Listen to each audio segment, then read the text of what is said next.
And Steph Curry made some history in the NBA, dropping 50 points in Game 7 versus the Sacramento Kings on Sunday. The Warriors will now take on the Los Angeles Lakers in round 2 of the NBA playoffs. You're listening to 102.5 and 106.3 The Game. For more, follow us on Twitter at 1025 The Game or visit thegamenashville.com.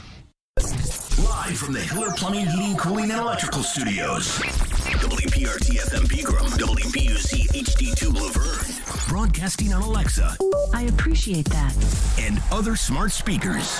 1025 and 106.3. 1, 2, 3. I think it was a good game. You had a couple of big plays. Oh, man, yes, he scores!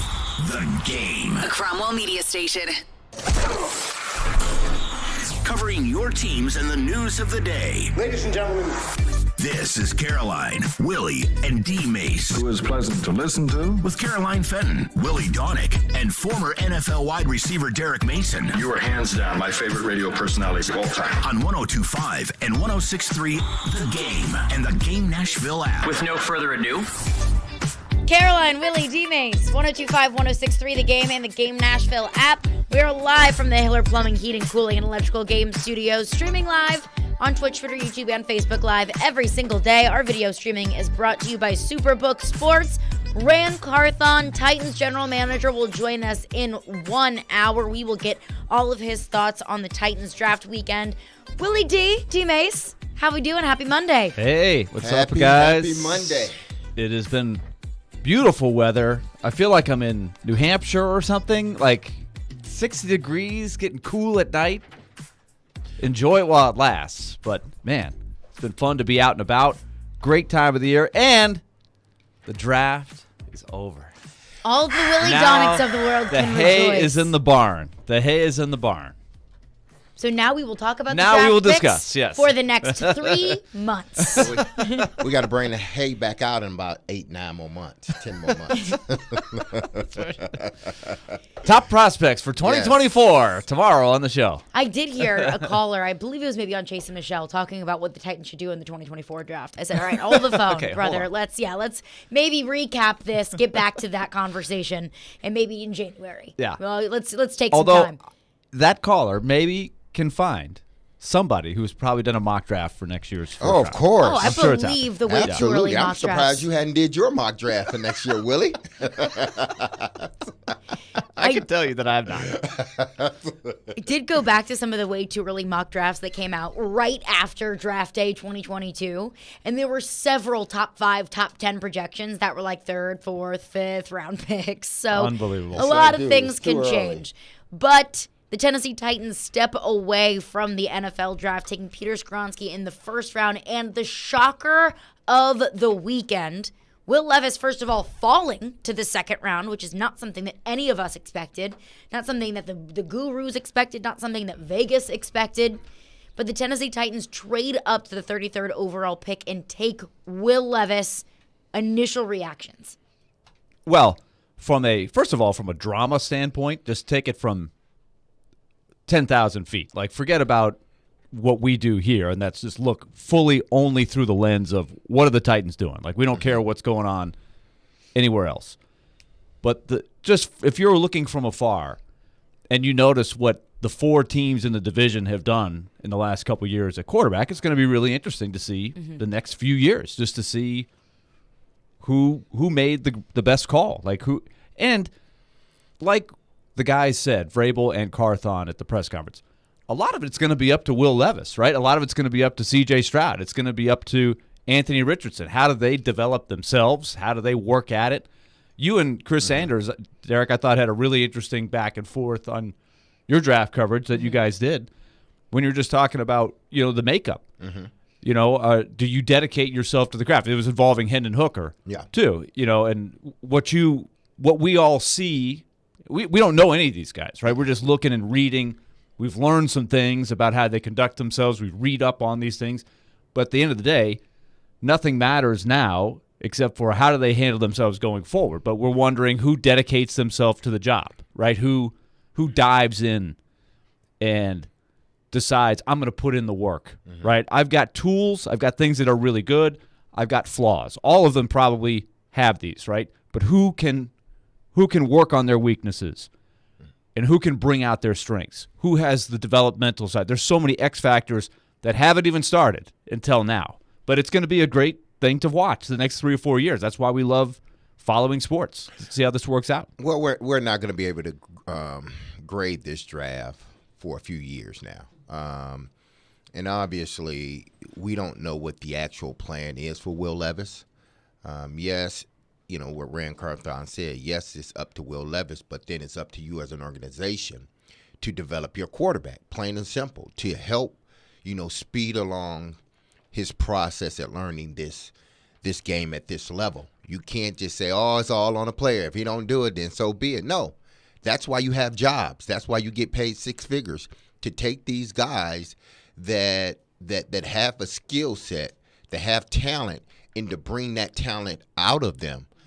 So that's what they're going to have to do with Will Levis, regardless of how we may feel about this, about this whole draft class, or how we may feel about Will Levis. It's up to this Tennessee Titan coaching staff, and I believe that's why they probably made some of the changes that they made, because they wanted to develop the players that they're bringing in with their new GM. So it's going to be a delight to watch this team as they usher into a new era. That's what it is. And I know we will still lean heavy on the old guards, Ryan Tannehill, Derrick Henry, Kevin Byard, the guys that have been here for a while. I know we're going to consistently lean on them this year, but this team, by drafting a quarterback, even in the second round, as high as they did, moving up to get him, they are telling us, hey, listen, we are moving in another direction. We are ushering in this youth of talent that we had. It started with re-signing Jeffrey Simmons, and we saw it even more with them drafting their quarterback in the second round. This is their quarterback of the future. Whether he gets developed or he becomes that or not, that's up to the organization. But this is the quarterback of the future. He's going to have a shot. Yeah, you don't draft a quarterback in the second round, trade up and get him, and don't think that this is our guy moving forward.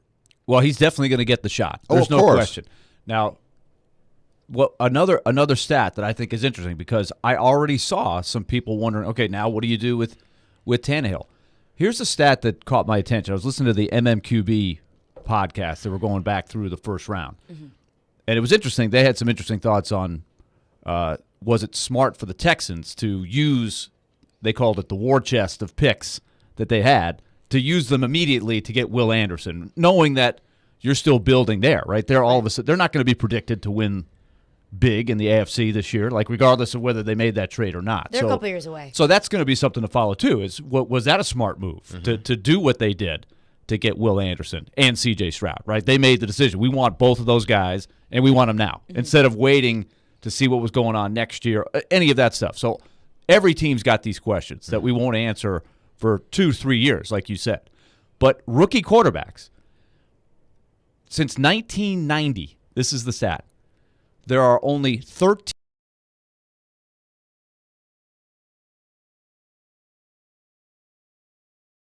I mean, that's not even setting the bar very high. 9 or more is a winning record, right? Mm-hmm. So usually when you start a rookie quarterback, we're talking about 33 years here, you're not going to win when you start the rookie. There's going to be some growing pains. So that's the interesting position that the Titans are in as we sit here today, that you don't have to start the rookie right now. You can let him work his way up and naturally find his way or not find his way, at least to the opportunity to start. But, so they have a year to work with here. But I've already seen some people saying, okay, now that you have Levis, right, could you get some more picks by wheeling Tannehill at some point? Like I wonder if it's even during the season. Let's say you're 3-4 and the trade deadline's coming up. Somebody has an injured quarterback who has a chance to win. I think you would be in the catbird seat for 2 or 3 teams that might be looking for a quarterback at the trade deadline, knowing the position you're in, if you don't feel like you can win next year. But you have options here, having Tannehill and Levis. You can wait on Levis. Mm-hmm. You still have Tannehill. I just like the position they're in there, knowing that you don't have to throw the guy into the fire, because we've seen some guys crash and burn who do that. Well, I mean, if it's the phrase "it's up to Willis" is up to not Willis, Levis. It's up to Levis. It may be up to Willis too. Yeah, What's he going to do? Willis too, but it's up to Willis. That tells me this, and I think I said this to you, Caroline, Friday. You and Chris. I said, listen, don't just think that by them drafting him in the second round that he's automatically going to sit. If I believe that's why Rand saying, well, it's up to Levis. That means if he shows that he's progressing faster than what the coaches are thinking, he's their starter. Why? Because I like the stat that you put out, and two names, well, really one name come to mind that shows me it can work and shows me that it can work here with the Tennessee Titans. I was about to say, but I'll tell you later. But this is the reason why it'll work, I believe. It can work if Will Levis does take it upon himself. And nothing's saying that he won't. Right. Take it upon himself to take it serious. Be a guy that, what can I do for this league? What can I do for this team rather than what can the league do for me or what can the team do for me? The Titans already told you they didn't draft a receiver until when? The 7th round. 7th round. Do they got many receivers on their roster? Not really. And I'm not saying, and these are the questions that I'm going to ask Rand Carthon when he's on today at 12. All fair questions. Yeah. We assume they may go out and get a wide receiver in free agency. We got to assume that. But they're telling you right now that if this young man shows any promise, we're going to do what one of those teams on that list did. Ben Roethlisberger. He had to start as a rookie. But what did they do? Turn the ball and hand it off. Build up your offensive line and play great defense. Ben Roethlisberger didn't have to throw a ball a lot, and they went to the playoffs. I can almost envision that happening here because of the moves they haven't made. Let's just say that. Haven't made yet. Let's say that. You don't go out and you draft a wide receiver because that's a place of need. You go get another running back, which you did sort of need a third down back because you let Dontrell Hilliard sign with someone else. You got Derrick Henry, who's still a 1,400-yard rusher. You building up this offensive line. That tells me that this team, if Will Levis shows any promise, he's their starter. And they feel they can win. Because the way they can win this way with Ryan Tannehill, and they can win this way with Will Levis. Probably not Willis, Malik Willis, because he's shown already we can't do it with him. But if Levis shows any promise, this is the way they're going to do it, and they're not going to hesitate if they have to throw Will Levis in there. Well, let's get into that coming up next. What the drafting of Will Levis means for the future of Ryan Tannehill, what that means for the quarterback position in 2023, and also what that means for the job security for somebody else in the Titans organization. We'll get into all of that coming up next, plus your thoughts as well. The Titans trade up in the second round to take quarterback Will Levis. Your thoughts on the pick. Caroline, Willy, D-Mase, 102.5, 106.3 The Game. The crowd is standing on its feet. It's in the hole! It's in the hole! Join 102.5 The Game for the second annual Music City Celebrity Golf Tournament, benefiting Souls for Souls, June 7th at Hermitage Golf Course. Put your team together and come play with athletes, musicians, and other local celebs. See the ball. Support a great cause and have loads of fun. Plus, you'll have the chance to win awesome prizes. Sign up to play, sponsor, or donate at thegamenashville.com/golf. Imagine her delight when she unwraps a luxurious spa day from A Moment's Peace, the newly remodeled day spa and salon in Cool Springs. Time is running short, but whether you spend a little or go lavish, you can take comfort that your gift will be treasured, your love on display, and a smile on her face. Give affordable luxury from A Moment's Peace for mums, dads, and grads in Cool Springs across I-65 from Galleria Mall at the intersection of Carruthers Parkway and Bakersbridge Avenue. Call 224-0770 or click online anytime at AMomentsPeace.com. Spring. It's a season full of new life and new opportunities to celebrate. Hi, it's Alex Johnson from the Diamond Cellar. From weddings and anniversaries to new babies and graduations, plus everything in between, there's no better place to discover the perfect gift for every occasion than the Diamond Cellar. As a true jeweler, we not only curate the finest selection of luxury jewelry from world-class designers, but we can also create something truly one of a kind just for you. Visit the Diamond Cellar in Green Hills or online at diamondcellar.com. If you're hiring, it can feel like you're trying to find a needle in a haystack. You can hope the right person comes along, or you can just use ZipRecruiter. And now you can try it for free at ZipRecruiter.com/radio. In fact, ZipRecruiter has helped a lot of business owners find their needle in a haystack, like Marco, president of operations at Telly Tires and Auto Centers. Because Telly Tires has grown a lot in the last few years, Marco needed to hire everyone from a receptionist to a store manager to a head mechanic. ZipRecruiter helps me find all the right people, even the most difficult jobs to fill. ZipRecruiter helps me keep my business running. Take it from Marco and millions of other businesses who've used ZipRecruiter. ZipRecruiter can help you find the needle in the haystack. See why 4 out of 5 employers who post a job on ZipRecruiter get a quality candidate within the first day. And right now, you can try ZipRecruiter for free. That's right, free at ZipRecruiter.com/radio. That's ZipRecruiter.com/RADIO. ZipRecruiter.com/radio. ZipRecruiter, the smartest way to hire. Do you love sports, and are you passionate about helping local businesses and your community grow? Hey, it's Chase McCabe, and let me tell you, the best attributes of working with us on our sales team at 102.5 The Game include the ability to build relationships with local businesses, craft effective advertising campaigns, and the potential for high earnings. If you have excellent communication skills, think creatively, and have the drive to succeed, just shoot us an email with your resume at together@cromwellmedia.com. That's together@cromwellmedia.com. Hey, Ray Jeter here with Harness. Are you looking to take ownership in a position that will support your growth and development? We are an excavation and site utilities contractor. Several things set us apart from our competition, but we take the most pride in the professional development of our people. We have multiple openings for operators, pipe layers, and laborers. Our pay and benefits are second to none, including our 401k program. Apply today at selectharness.com. Harness LLC. Build people, move dirt. Want to weigh in on the conversation? It's a brain booster. Slide into our DMs. Or just text or call at 615-737-1025. Our phone line is driven by WilsonCountyHyundai.com. Having some fun in the midday. Okay, that's really fun. This is Caroline, Willy, and D-Mase. It's a good source of energy because it's live. On 102.5 and 106.3 The Game and the Game Nashville app. The efficiency of the passing game. In his career, he's not always been the most accurate guy, and he doesn't always seem to have made the best decisions. How does that translate here into the coaching that you need to do and into the efficient play that you're looking for? Well, when you look at completion percentage, 65%, 2 years in the SEC, what we felt like was over 30 drops that probably would have led to closer to 70% completion.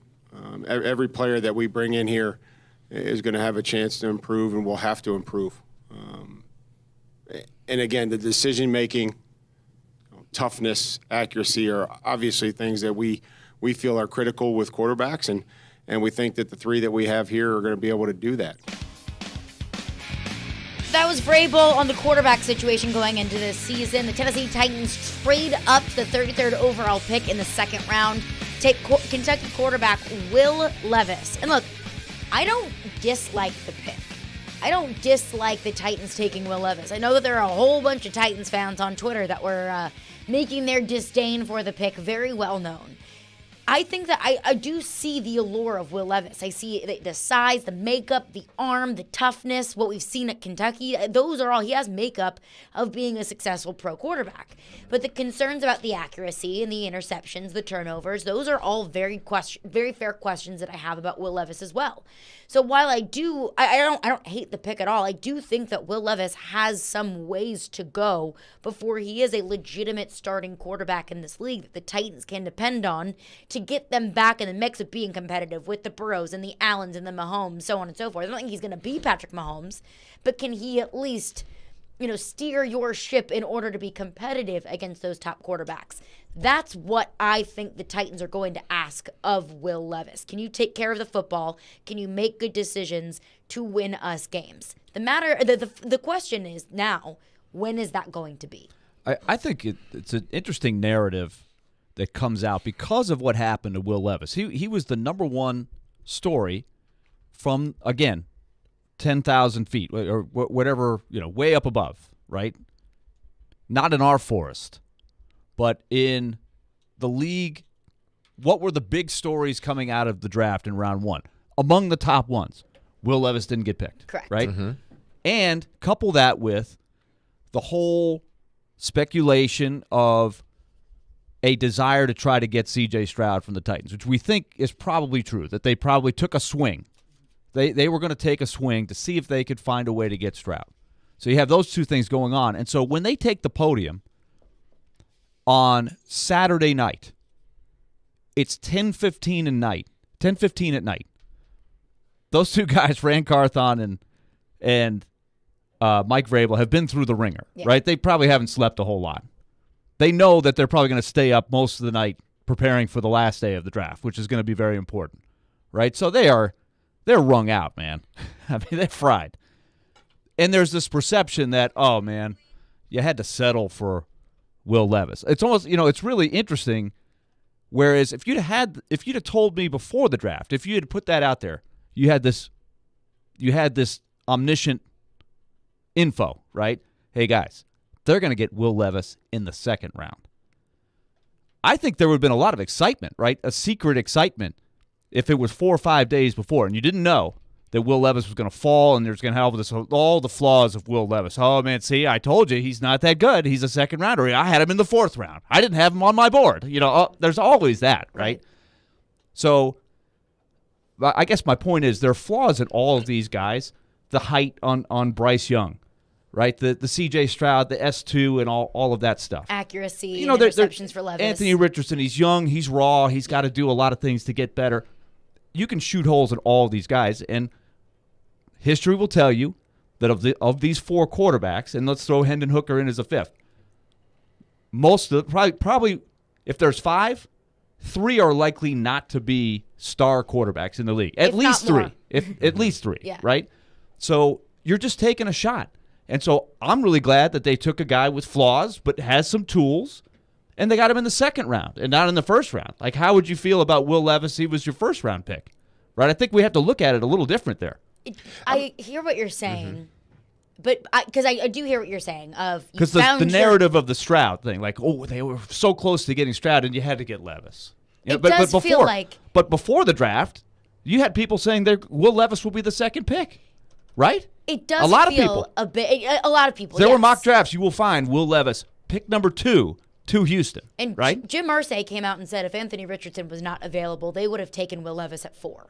So, I mean, think about how crazy of a difference that is. Will Levis could have gone at 4 and ended up going 33. So Will Levis was one of the top graded quarterbacks in this year's class. I can't help but feel like it does feel like a little bit of a consolation prize. But how do we know that? But that's my point. Because the Titans wanted in 3 years, that will be the question, right? Because we have no idea. Well, I guess the idea is this: if the speculation of the Titans were ready to move up to the 3rd spot to draft C.J. Stroud, and then because of whatever reason, they rescind their offer. That's out there now. Whether it's true or not, can't wait to have Rand on so we can ask him.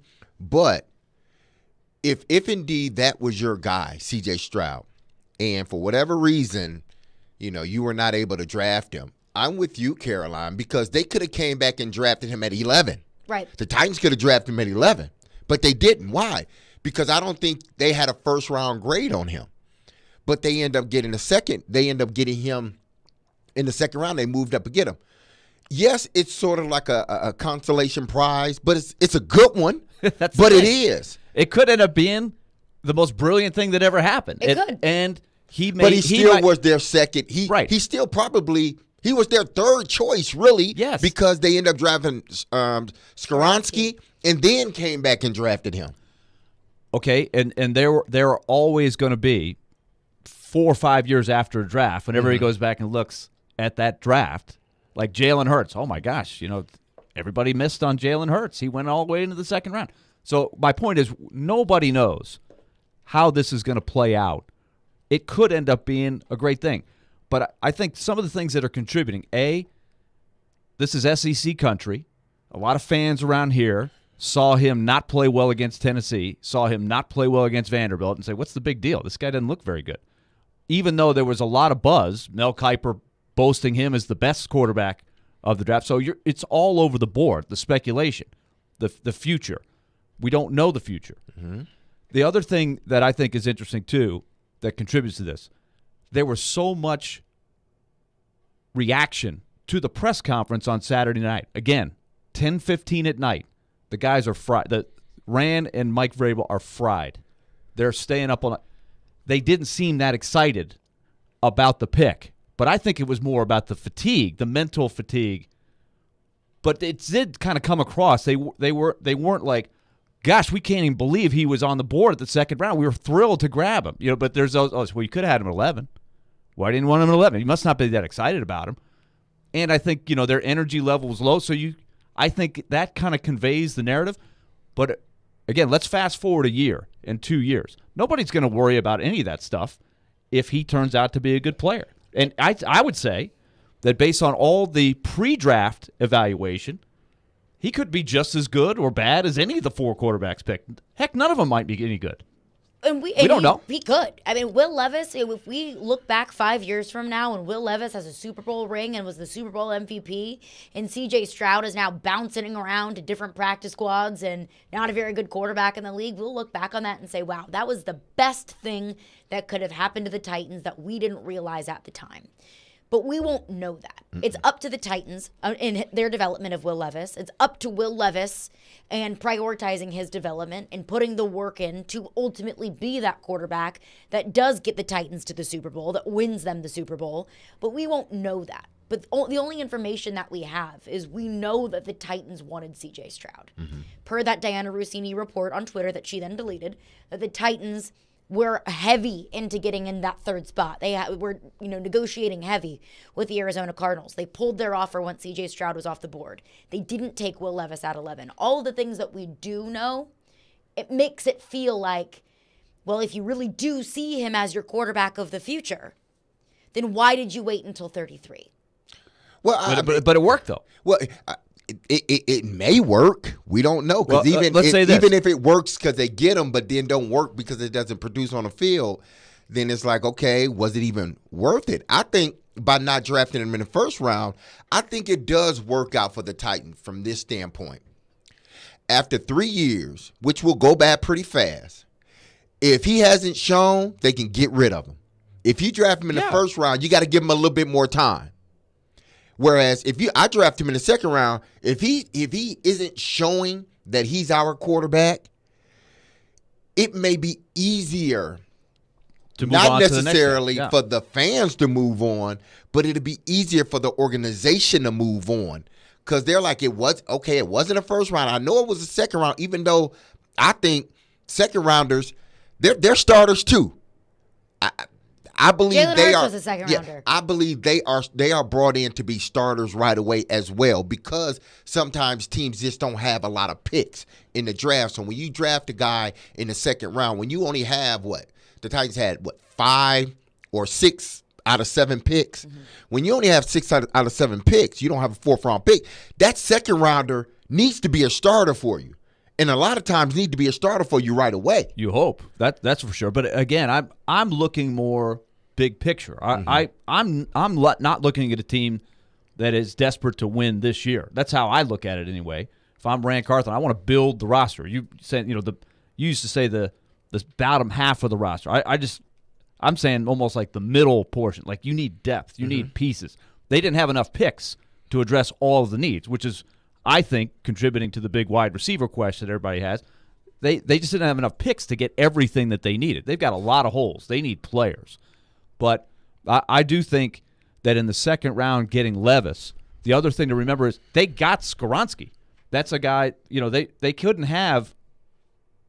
I didn't think they'd be able to get Levis and Skoronski. Show me a mock draft where they get both of those guys. So they have an essential piece, a guy that you hope will be a plug-and-play at a big hole in the offensive line. That's Well, he That's the needs big to thing. be a plug-and-play. Exactly. You need to be starter day one at guard or tackle, whatever it is. But we'd be saying that about Levis if he was the pick at 11. But now you've got a little leeway, and he's the second-round pick. Like you were saying, there's not as much pressure to have it, he's got to hit. We use the second-round pick. It's not the same pressure as being the first-round pick, like you said, I think. I don't know. I don't know. With the nature of the position, of the quarterback position, it makes it a little bit different. Let's say the Titans took a wide receiver with the 33rd overall pick, or they stayed at 41, got a receiver. I think we would look at that differently than we would with Will Levis, just given the fact that he is a quarterback, and given the fact that the quarterback position was a question mark before Friday night, and now it's Will Levis. But most quarterbacks miss, right? But you have to take a chance somewhere along the line and hope that you get the right guy, right? But you have to know going in there, and really this would be the case for any position, but quarterbacks are probably the hardest to find. So I think you got to be willing to miss. Just like I think they're kind of saying with Malik Willis, we got to hedge our bets here. We can't put everything on Malik Willis being the guy. We've seen enough to know. I don't know. So let's try Will Levis. In a couple years, I might say, well, he's not the guy. Let's take another swing, or let's see if we can find a quarterback somewhere else. But that most guys, even guys picked in the first round, miss, right? The Trubiskys, we can go on down the line. There's Blaine Gabbert. There's there a are gazillion several quarterbacks, first round, second round, third round, whenever. But a lot of first round quarterbacks that have busted and have not worked out. More than 50%. Yes, probably so. I don't have the numbers right in front of me, but probably so. But coming up next, how important is it for Will Levis to work out? Whose job depends on Will Levis working out? We'll get into that coming up next, plus your thoughts as well. 615-737-1025. Caroline, Willy, D-Mase, 1025, 1063 The Game. The NFL offseason is in full swing, but you'll never miss any of the big news. Thanks to Yahoo's Charles Robinson. They know that there's a chance that they're going to have to deal this guy. He's one of the best insiders there is. All of a sudden, he becomes a functional player who we thought was just trash. Join Charles Robinson every Thursday morning at 8 on Robby and Rex Road, presented by the NFL Alumni Association on 102.5 and 106.3 The Game and the Game Nashville app. Let's tell you once again about Loan Pronto and what they've got going on. If you've got some big bills with high interest rates, it would be to your advantage to use the equity you have in your home, and you could get those credit card bills down to zero. If you're getting hit with high rates of interest, 24%, 20%, 15%, the way to go is Loan Pronto's Express Equity Credit Line. You can close in 7 to 10 days.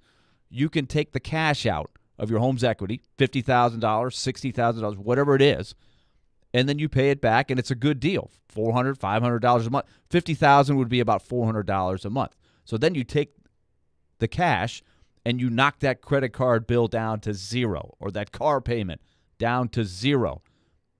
Anything that you need money for, that's the advantage of the home equity line of credit, the Express, through Loan Pronto. So stop the madness, get those bills down to zero, and call Loan Pronto today.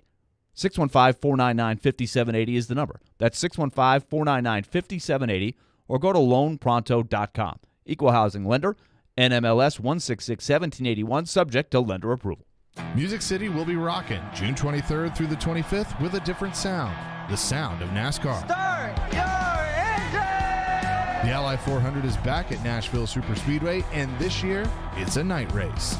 NASCAR in Nashville. It's guitars and fast cars under the lights. Visit NashvilleSuperspeedway.com to get your tickets for the triple header weekend, including the Ally 400, Tennessee Lottery 250, and the Rackley Roofing 200 today.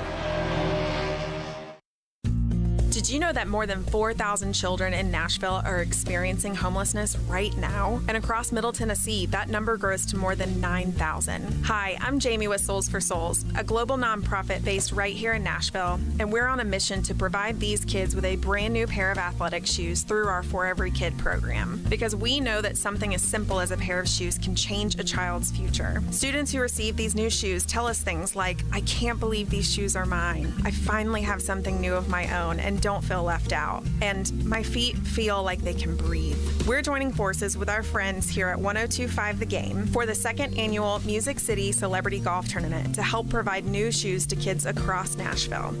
It's all happening June 7th at the Hermitage Golf Course. Come join us for an afternoon of fellowship and fun, all in support of a great cause. Go to thegamenashville.com for more information and to register.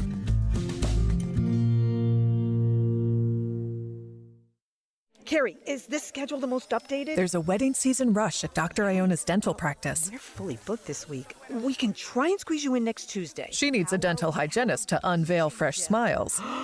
How long has 3 been under the UV light? Indeed can help her hire great people fast. I need Indeed. Indeed you do. We instantly connect you with quality candidates whose resumes on Indeed match your job description. Visit Indeed.com/credit and get $75 towards your first sponsored job. Terms and conditions apply. Nashville Sounds Baseball lives on 94.9 The Fan. Catch every pitch. Swing and a miss, strike 3. Every hit. That's a base hit. Every run. Looking up, it's gone. On your home for Sounds Baseball. 94.9 The Fan and The Fan app. Hey Nashville, this is Laura Rutledge from the SEC Network, and you're listening to Nashville's best sports talk, ESPN 1025 The Game. Obviously, Brian's been through this a lot, in his career. He knows the lay of the land. What kind of message and how do you want the league to approach the fact that another quarterback's been brought into the league? That's our job, is to bring in competition at every position. That's not it's not a secret. I hope that by now that everybody understands that we have to prove our value to this football team each and every day. And I've said that to every player on our football team, to every coach. And that's what our goal is. And they're going to come in and compete, and the players ultimately will determine their role. There goes Mike Vrabel on draft night. You can join 1025 The Game for the second annual Music City Celebrity Golf Tournament presented by Gary Force Acura, benefiting Souls for Souls on June 7th at Hermitage Golf Course. Put your team together and come play with athletes, musicians, and other local celebrities to support a great cause and have loads of fun doing it. Plus, you'll have the chance to win awesome prizes. So sign up to play, sponsor, or donate at thegamenashville.com/golf.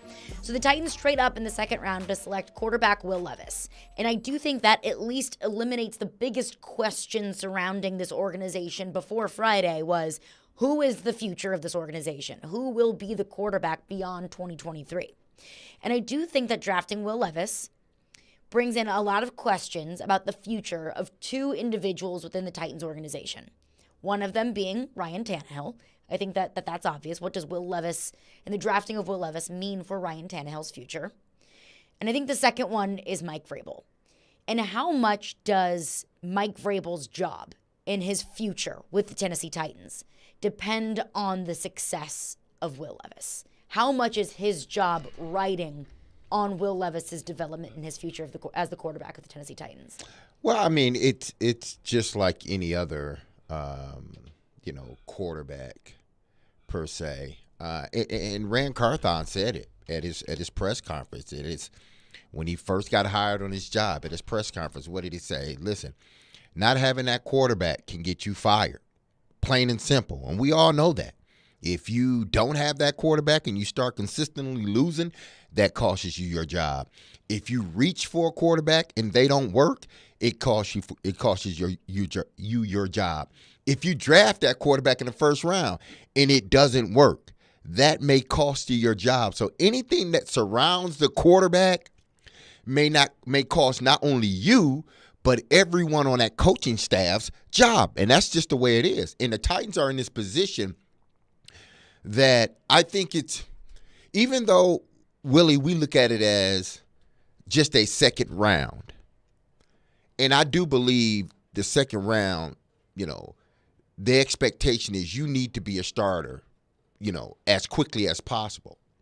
But I do agree with Caroline in this sense. Like, listen, because of the circumstances of the Tennessee Titans, they got a quarterback that's on the last year of his deal. There is it's avoidable years there, but basically he's on the last year of his contract. Last year of his deal, he's 35 Exactly. years old. If this doesn't work, it does, regardless if he was if he is a second-round pick. If this doesn't work, somebody's going to have to, basically answer to this, because essentially what you did is you're drafting your future quarterback, because your quarterback at hand is gone next year. They hadn't redid the deal, nothing. He is playing on his land. He will not be a Tennessee Titan next year. He may be on some other, I'm not saying his career is ending, but he may have to go to another team. But he will not be a Tennessee Titan next year. So with that being said. 24. Yeah, 24. Yeah. Not this upcoming season, 23, but 24. With that being said, Will Levis has to work because you have no other plan. What other plan do you have? You basically said, listen, this is basically our first rounder. He's our quarterback. He needs to be starting by next season. Not this upcoming season, but it'd be great if he can. But he needs to be starting by next season. He needs to prove to us that he can play so we can insert him. If he can't, what do we have to do? Start all over again. While the other teams in your division have found their quarterback. And if their quarterbacks are getting better and you're like, it will cost somebody their job. Hopefully it won't. Well, the same thing you would say about C.J. Stroud. Or if he crashes and burns. But we don't care about C.J. Stroud. Yes, you do. He plays in your division. That has something to do. But I'm saying you can ask this question about any team. If you miss on the quarterback, it sets you back. And that could happen in Houston. That could happen in Indianapolis. That has been happening in Indianapolis. They've been missing. Well, no. They haven't missed on the guys they've drafted. They've only missed on the guys that they brought in, older quarterbacks that they brought in. Right. Which has still set them back. Yeah, would set them back, but it's not setting them back to a point, but my point where is, you draft a guy in the first round and you put all your eggs in that one basket. Let me try it this way. You could have asked that same question. Like, I think in general, you have to have good quarterback play, or eventually you're probably not going to win very much. Especially in this AFC. Yeah. Well, not anytime soon. Again, that's also how much patience are you going to have as they try to maneuver through a very stacked AFC. But let's go back to 2018. When Mike Vrabel got the job, could you not have said this exact statement and is take out Will Levis and put in Marcus Mariota? If Marcus Mariota crashes and burns, can Mike Vrabel be successful? That wasn't Mike Vrabel's guy, though. He didn't draft him. You don't think he was brought in to bring out the best in Marcus Mariota? No, he wasn't. No. This team, he was brought in. Well, actually, he was just brought in to build on what Mike Mularkey had started. They went to the playoffs with Mike Mularkey. Yes, but he wasn't the guy that Mike Vrabel went in there and scouted and agreed with everybody. Marcus Mariota is our guy. They purposely went out and got Ryan Tannehill because they knew Marcus wasn't the guy. But that was a full year later, is my point. You don't know what the future holds. Like, if you were sitting there going, okay, Mike Vrabel is going to succeed as the coach of the Titans the day he takes over, I think most of us would have said, well, that's going to mean that he takes Marcus Mariota to another level, one way or the other. But nobody could have predicted the trade for Ryan Tannehill and the path of Ryan Tannehill's career. Nobody saw that coming. I don't think anybody. But they found a way to be successful. I never thought bringing Mike Vrabel to this team would enhance Marcus. Mike Vrabel has no experience, to my knowledge, with developing quarterbacks. So I never thought that Mike was going to come in here and make Marcus a better player. I've always said this about Marcus.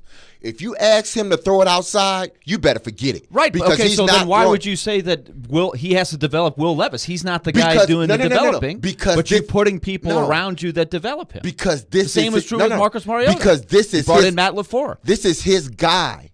If Ryan Tannehill had not worked out, he might not be here today, meaning Mike Vrabel. Because why? They pointed to Ryan Tannehill. This is the guy that we believe that can win us a lot of games. So they went out and they made the trade for him, and it has come true. But he was an insurance policy. He was brought in here as a backup.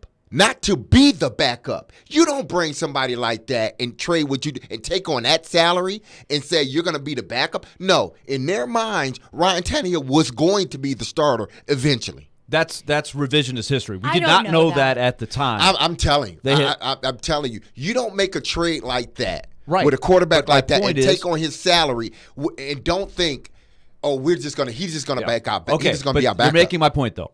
At the time that Mike Vrabel was hired, you're a year away from trading for Tannehill, but he found a pathway to get good quarterback play. So that's why I'm disagreeing with your question that Will Levis has to succeed for Vrabel to succeed. There is more than one way to get a quarterback or good quarterback play. I could look at it like this. If you would have asked, I would have said that Kyle Shanahan's job security depended on the success of Trey Lance. Now we see that Trey Lance may not be the guy in San Francisco. It may be Brock Purdy. But there at least is another guy that they view as the starter and the leader of that organization. It's not Trey Lance. It's not the guy that they invested all of those picks in. It's Brock Purdy. But they have a quarterback nonetheless. Who was there? But who drafted him?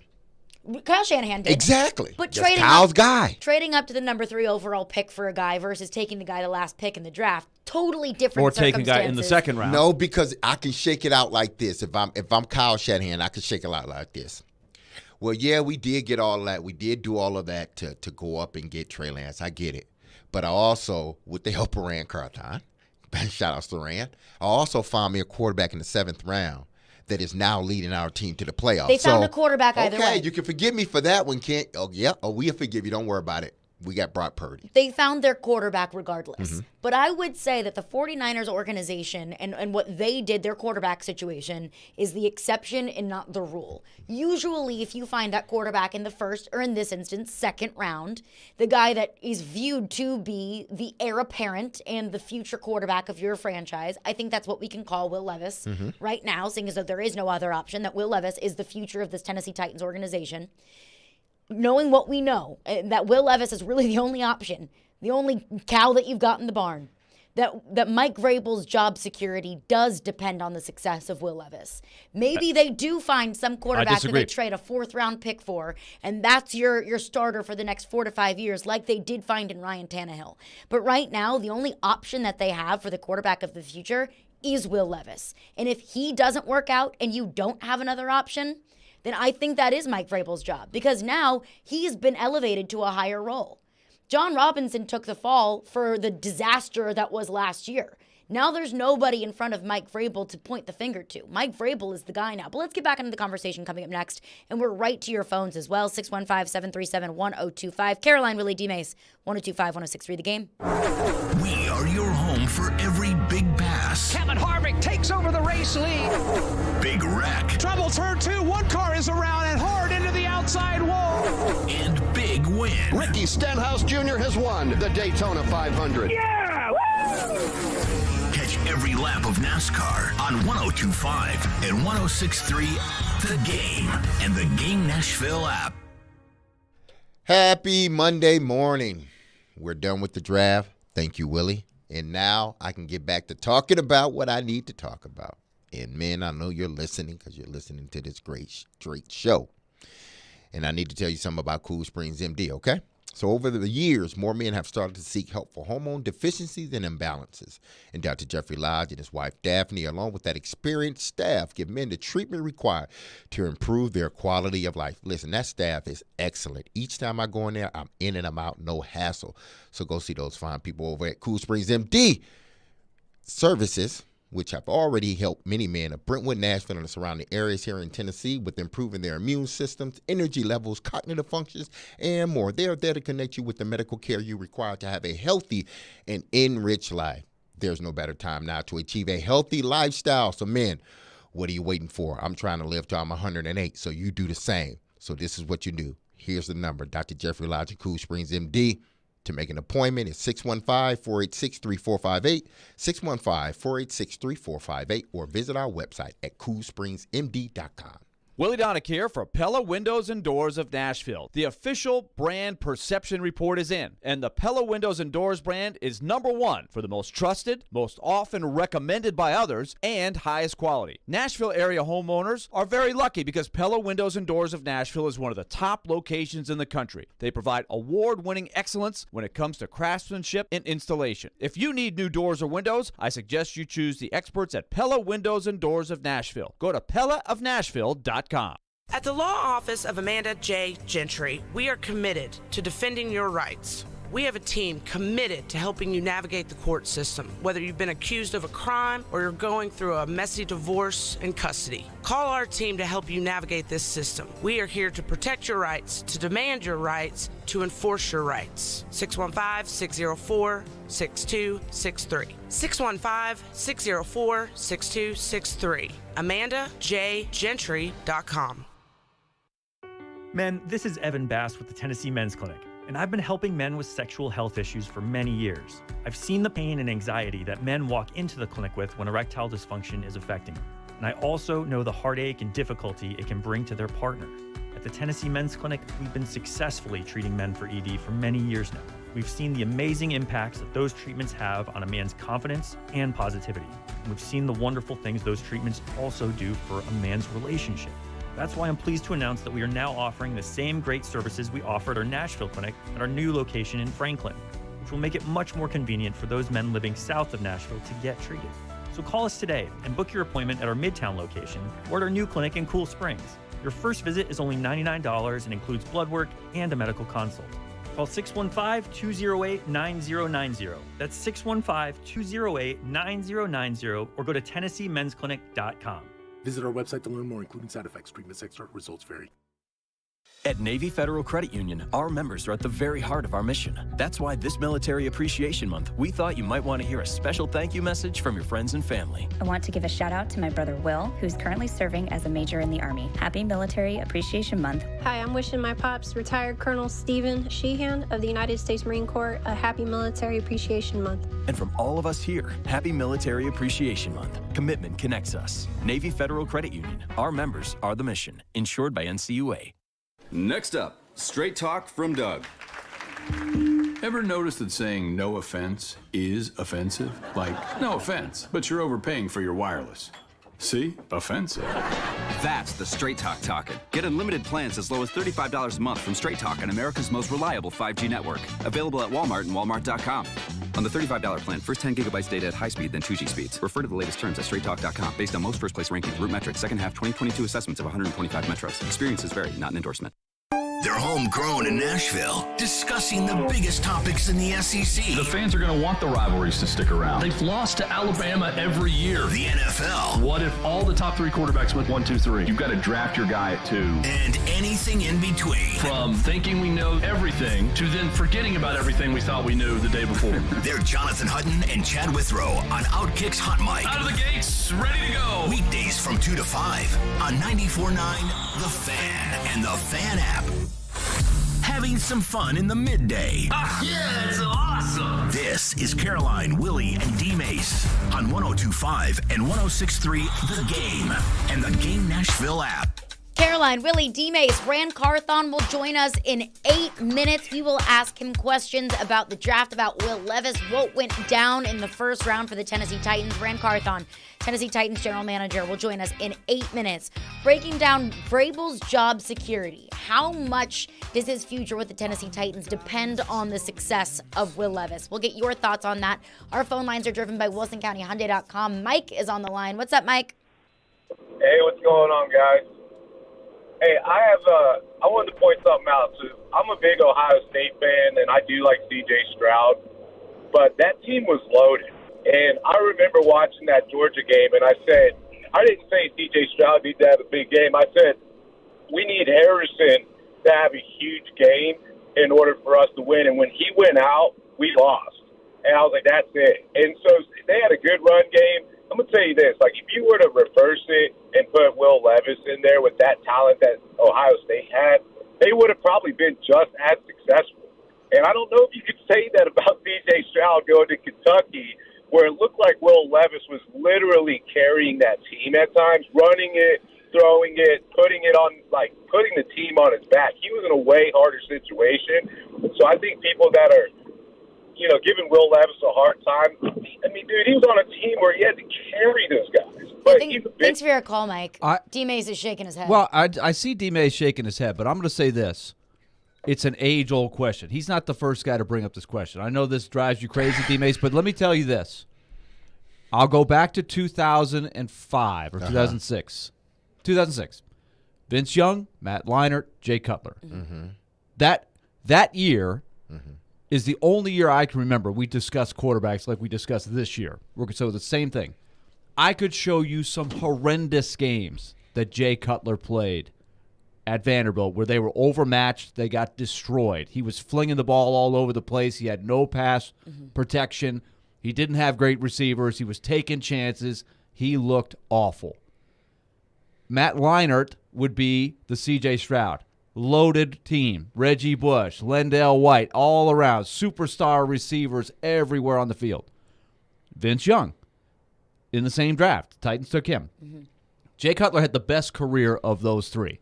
Didn't win Super Bowls or anything, but he stayed in the league a long, long time and was a pretty solid quarterback. All I'm saying is I do think that has something to do with how you look on a college field. And that's what a lot of our people that just do shows like this or fans, that's their frame of reference. They watch the guys on the field. So I do think that is a factor. But the scouts have to factor that in. I mean, okay. If that's what y'all want to say, I guess no matter what So you think C.J. Stroud is just way better than Will Levis? End of story. Yep. Okay. End of story. Time will tell. Here's the deal. We can say this about any quarterback. Hell, look at Trevor Lawrence. Name out the guys that Trevor Lawrence was throwing to. Hunter Renfrow, T. Higgins. Sure.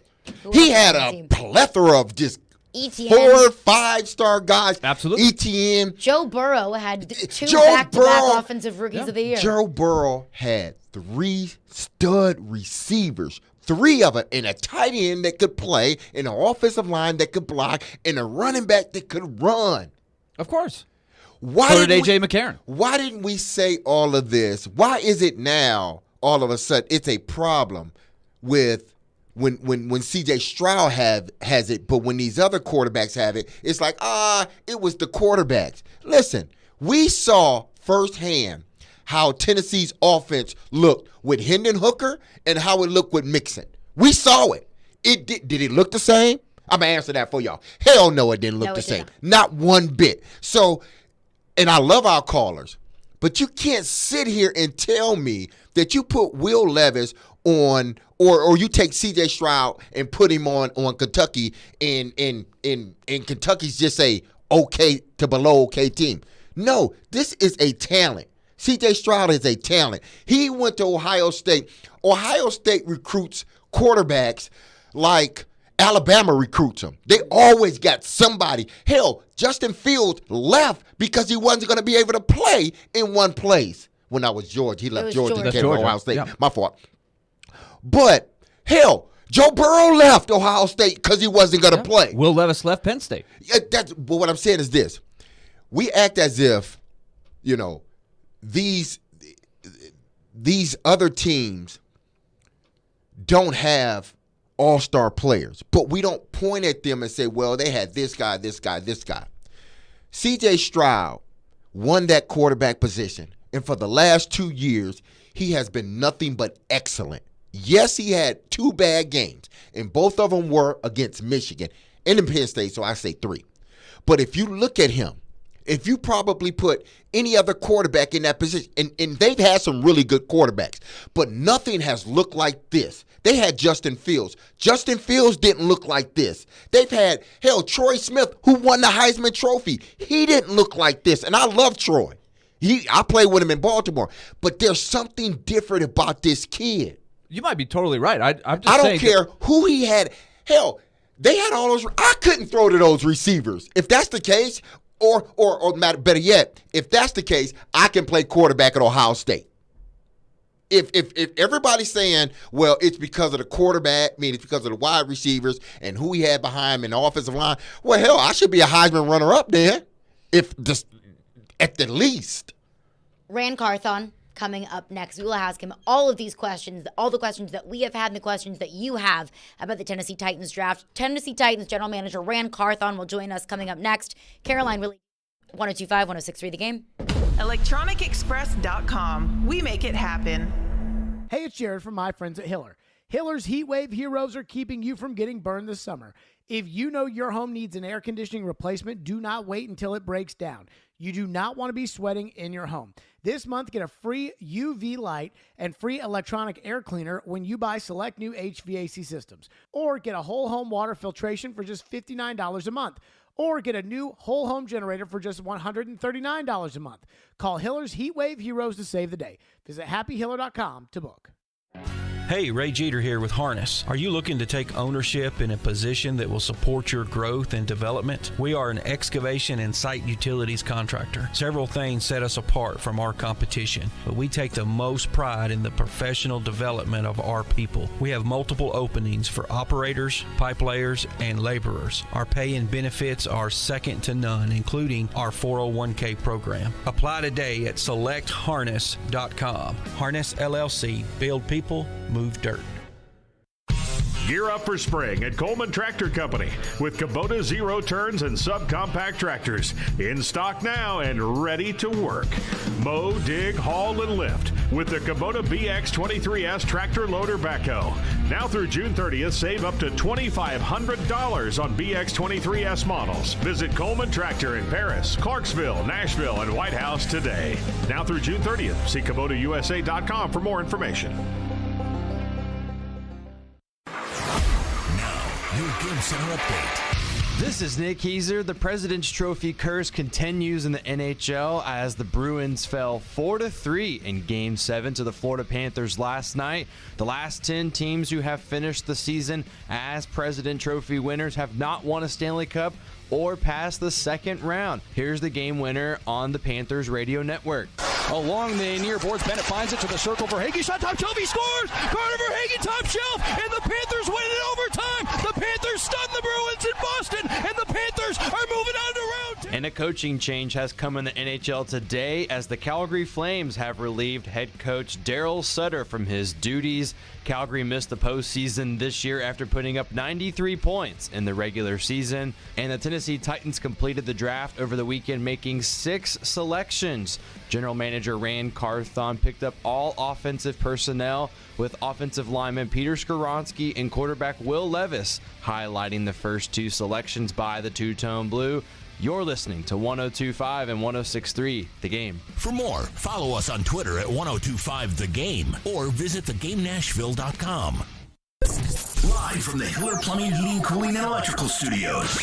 WPRT-FM Pegram, WPUC HD2 Laverne. Nashville's exclusive home for the Nashville Predators. 102.5 and 106.3. A gunny performance. Do your job. And the Tigers regain the lead. The Game. A Cromwell Media Station. Covering your teams and the news of the day. Ladies and gentlemen. This is Caroline, Willy, and D-Mase. Who is pleasant to listen to. With Caroline Fenton, Willie Donick, and former NFL wide receiver Derek Mason. You are hands down my favorite radio personalities of all time. On 102.5 and 106.3 The Game and the Game Nashville app. With no further ado, Caroline, Willy, D-Mase, 102.5, 106.3 The Game and the Game Nashville app. We are live from the Hiller Plumbing, Heating, Cooling, and Electrical Game Studios, streaming live on Twitch, Twitter, YouTube, and Facebook Live every single day. Our video streaming is brought to you by Superbook Sports, and joining us now is Tennessee Titans General Manager Rand Carthon. Rand, I know it has been a whirlwind of a weekend, a whirlwind of the last few weeks, so really appreciate your time and appreciate you joining us. Trading up to take Will Levis in the second round, I can only assume that you can hope that he becomes the quarterback of the future for the Tennessee Titans. So if you do feel that way, why pass on Will Levis at 11? First of all, I think Will determine what his future is here. We're just in the business of, acquiring good football players and letting them work it out from there. Passing on him at 11, we've talked about, did not think that a player that we liked, like Peter, would be there for us at 11. He was a player that we thought highly of, that we had highly rated, and just didn't think he would be there in 11. And when he was, it was just an easy choice. We're talking with Rand Carthon, Tennessee Titans GM. Now, Rand, obviously you drafted Skoronski in the first round, then you come back and draft Will Levis.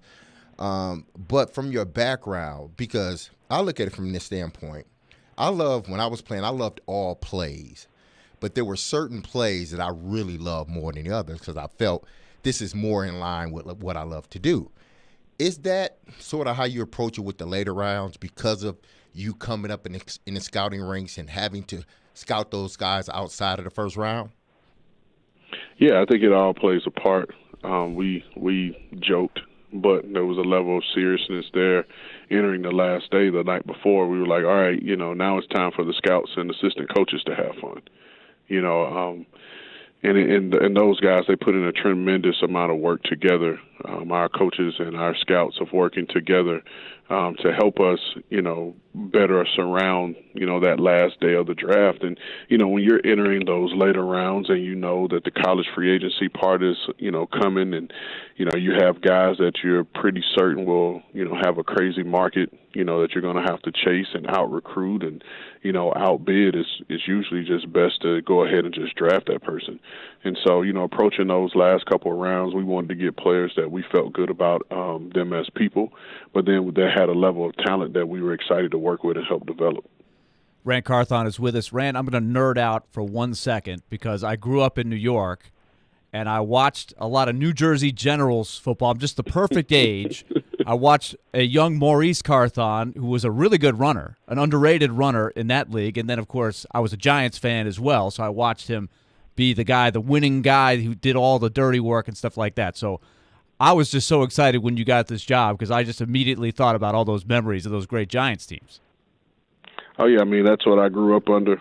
Some of my favorite times are being with my dad and his former teammates and just get to be a fly on the wall and hear those, all those old Giant stories, or when I come across, Pepper Johnson or Carl Banks or Joe Morris or running into LT, when I'm down in South Florida, get to hear all those good old war stories. It's the back in the day football, if you will, so I trust me, I live it every day, and it's fun, and just like you're having, what you just called your nerd moment to be on the phone with, Derek, just knowing him as a player, having watched him, and then, on the back end of his career, scouting him, you know what I mean? It's crazy for me to experience this now. So here's a question for you, Rand. You've been through a lot of these drafts, right, in your particular role for your team. So what was, as you look back on it, I'm sure you'll reflect on it as the days go by here, but just sitting in the chair that you're in now where you're kind of making the calls here, what was it like for you going through it? How much different? Obviously it was different because you're the one making the call and you're now responsible, But I'll say this, man, I have a great partner in Mike, and it was great to have someone with his experience to lean on and, talk things through as we're approaching picks and, understanding, the way the board is shaped and how things could go. So I leaned on that, leaned on him, leaned on other people in the room. But more than anything, when I woke up that morning, you wake up to an influx of texts and calls of how do you feel? Are you nervous? Are you excited? I know Derek could attest to this. When you score your first touchdown or you make your first big play and you celebrate and you're excited, most of your coaches grab you and tell you to act like you've been there before, And so when I woke up draft day morning, that was the first thought I had was act like you've been there before.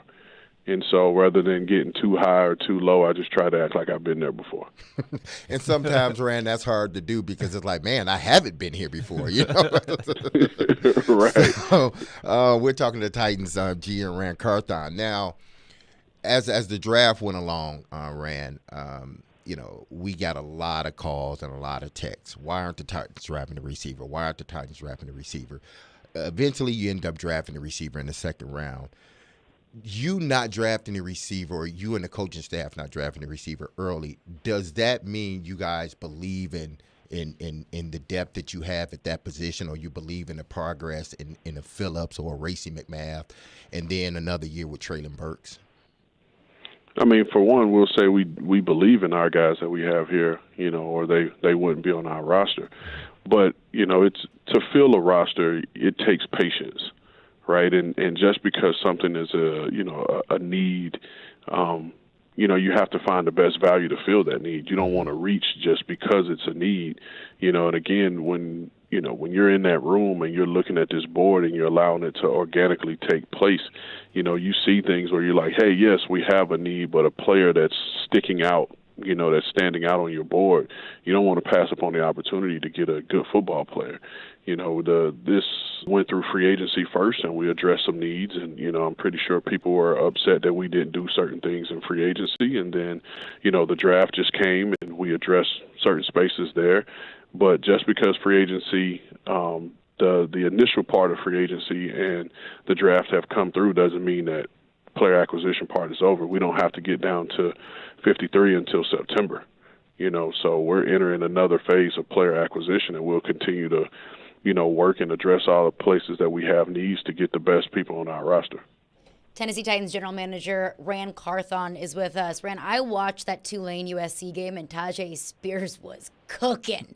Man, he was fun to watch in that game. But understanding the injury history with Tyjae Spears and how much this team has struggled with injury over the past couple of years, what made you comfortable about bringing him into this team, and where do you see his role developing over the next few years? Tyjae, we had a really, really strong and great visit with him when we brought him in, on the 30 visit. He felt like one of us when Mike and I sat down and talked to him.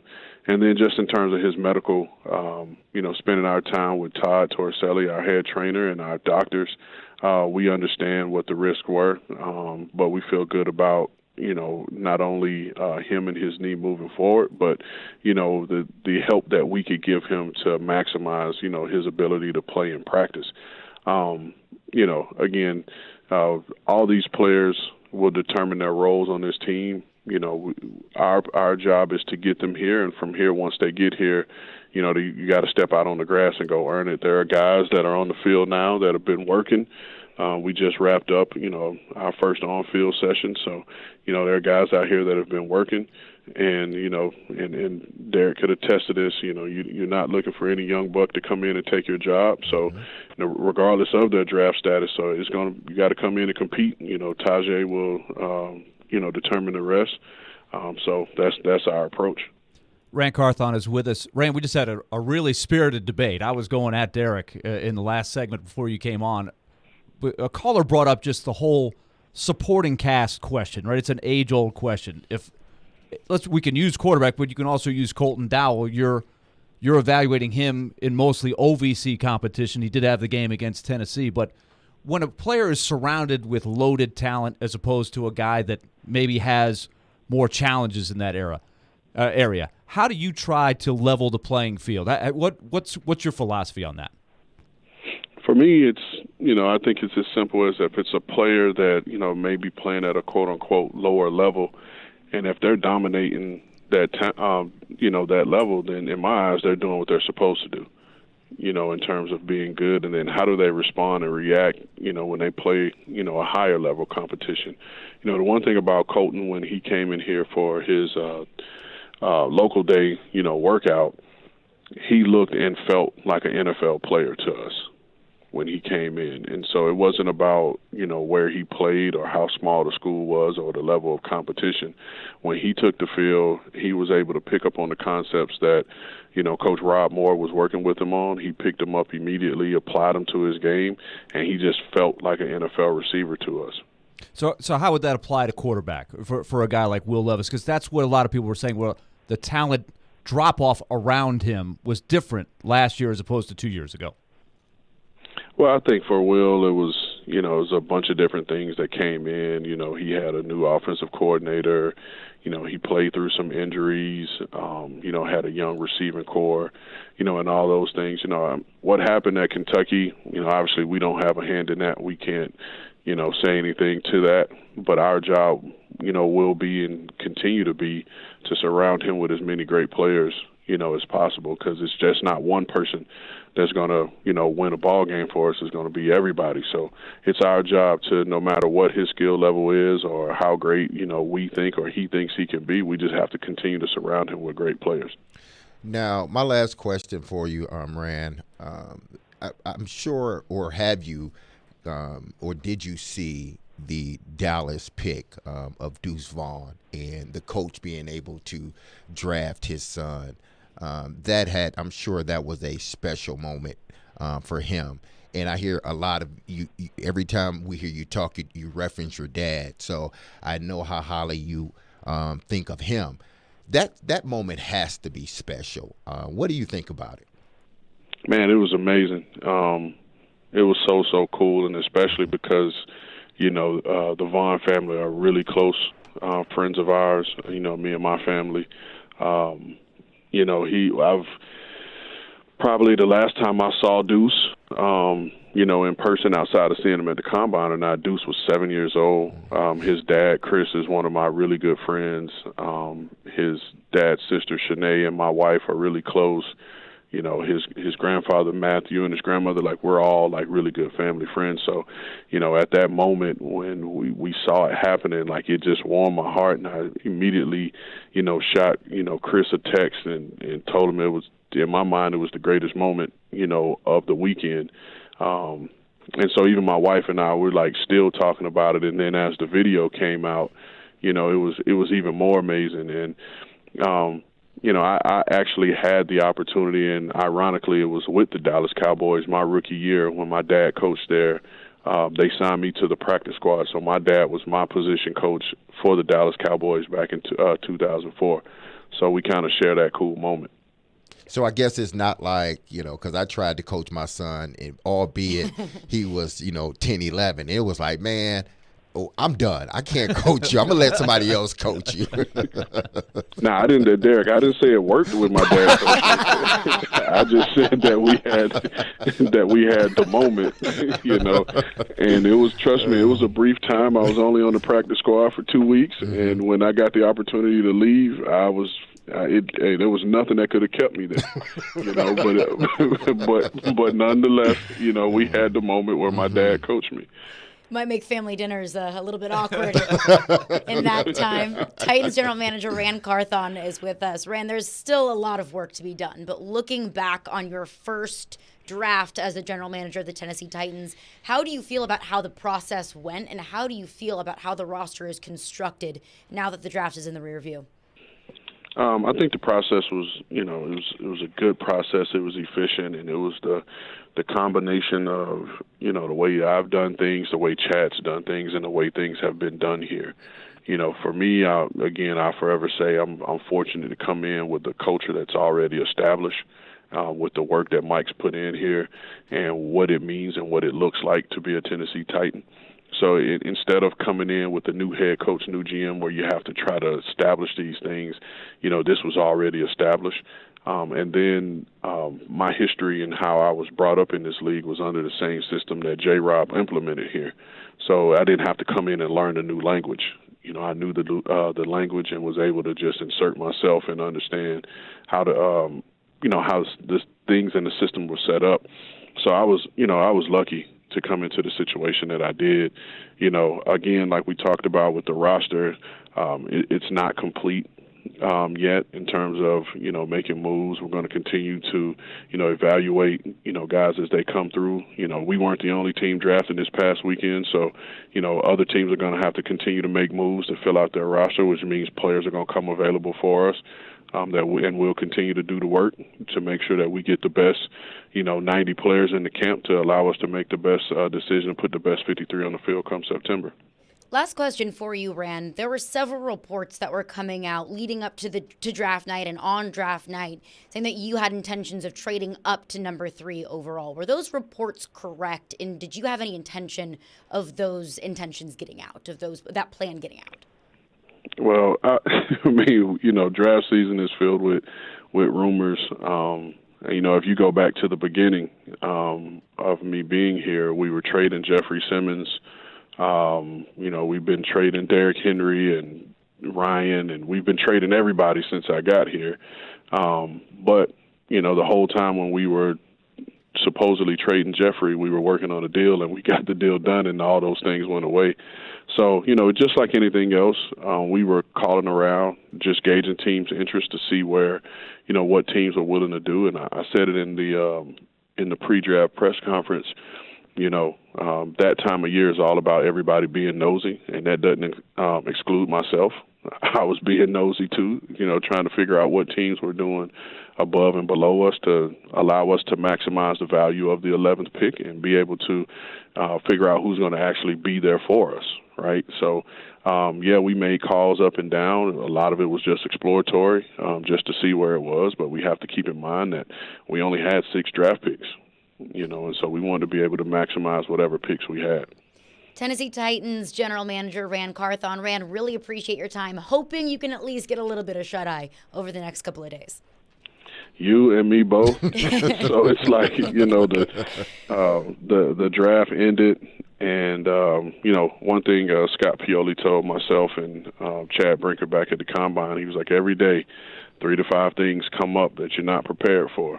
And then it's like the adage of what Mike Tyson says, everybody has a plan, until you get punched in the mouth. So my goal for the rest of time is to, work on my bob and weave and make sure I don't get punched in the mouth. So Awesome. Thank you, Ram. We'll chat with you soon.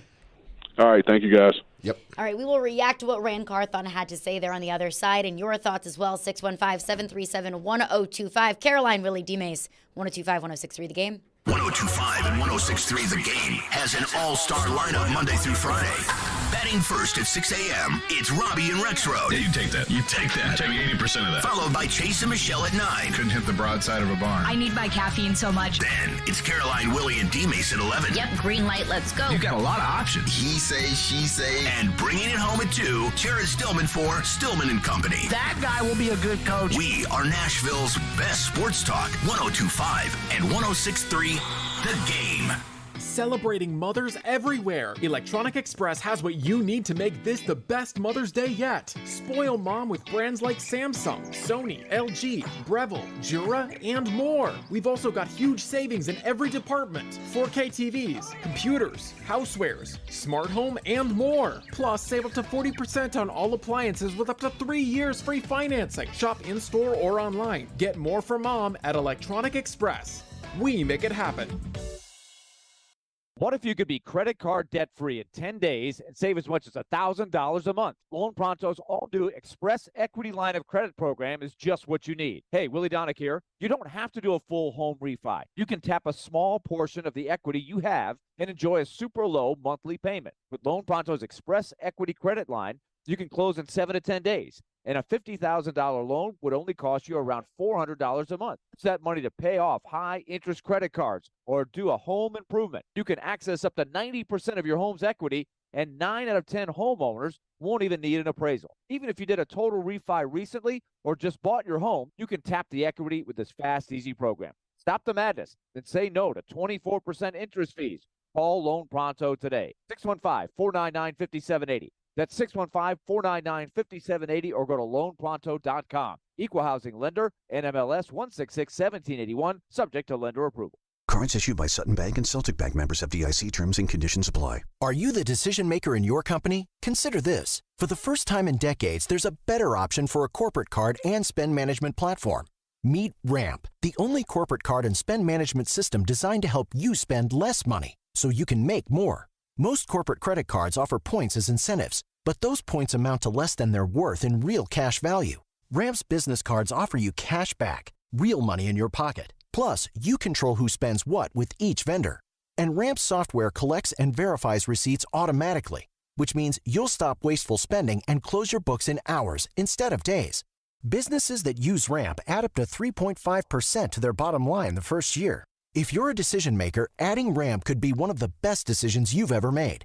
And now get $250 when you join Ramp. Just go to ramp.com/sports. Ramp.com/sports. RAMP.com/sports. An MRI is a non-invasive, pain-free way to diagnose disorders, injuries, and diseases without an x-ray or surgery. Houston Clinic Orthopedics' state-of-the-art MRI Center at 394 Harding Place is dedicated to providing the highest quality of care in orthopedics. The Houston Clinic Orthopedic team ensures that all of their MRI technologists have specialty training on orthopedic imaging and orthopedic MRI. To experience world-class orthopedic care and see a list of all physicians, visit their website at tn.houston.com and book your appointment online today. Want to see our smiling faces? You can can watch us on Twitch, Twitter, YouTube, and Facebook Live. We are good to go. Presented by Superbook Sports, voted #1 sportsbook in Vegas. This is Caroline, Willy, and D-Mase on 102.5 and 106.3 The Game and the Game Nashville app. The draft ended, and, one thing Scott Pioli told myself and Chad Brinker back at the Combine, he was like, every day 3 to 5 things come up that you're not prepared for, and then it's like the adage of what Mike Tyson says, everybody has a plan, until you get punched in the mouth. So my goal for the rest of time is to, work on my bob and weave and make sure I don't get punched in the mouth. So. There you go. That was General Manager Rand Carthon, who we just had on, and appreciate Rand's insight.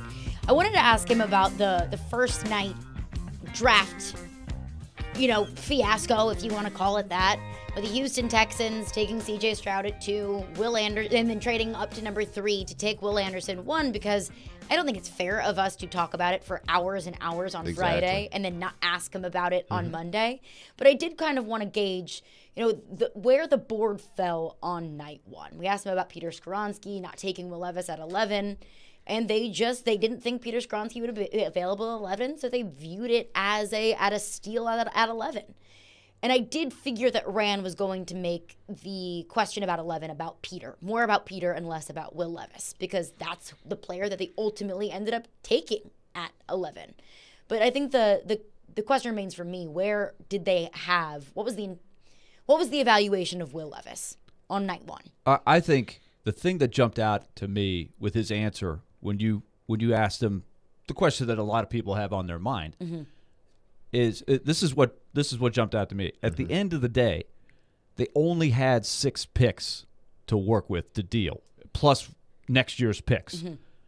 And they're limited there. Houston had a boatload of picks. Houston, at the end of the day, had the cachet, had the assets to do almost whatever they wanted to do, and they made the bold move. Time will tell whether they would have been better off just holding on to some of those picks and letting the board fall to them. So you're a little bit at the mercy of what other teams wanted to do. For example, in making the deal for Levis, they moved down, 9 spots in the 3rd round. They flopped the picks. So I think they had probably a pretty good bead on as pick number 81 was coming up. Okay, there's still 3 or 4 wide receivers we like here. Our odds are pretty good that one of them will be there at 81. And that wasn't the case, right? They got plucked. So then what do? You don't just draft a wide receiver because it's a wide receiver. You do have to look at your board and say, okay, is there a wide receiver that has this grade? And it didn't work out. Like, I think that's part of what happens at the draft. You just heard him say about Chad Brinker. 3 to 5 things come up that you're not expecting. And so you just have to work with it. You're in that moment. You can't say, whoa, we got to go back now. Can we do this over again? You have to be able to deal with what pops at you in that, and we'll see how it works out in 2 to 3 years. Go ahead.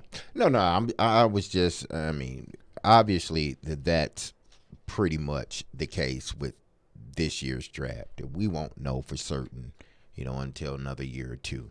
I think at the whole draft in general, meaning all 7 or 6 players they drafted, I think we'll get a look at how things may potentially be, with Peter, because we believe he will be a day 1 starter, whether it be a tackle or guard. Tajay, we'll see some of them, I'm pretty sure, this year.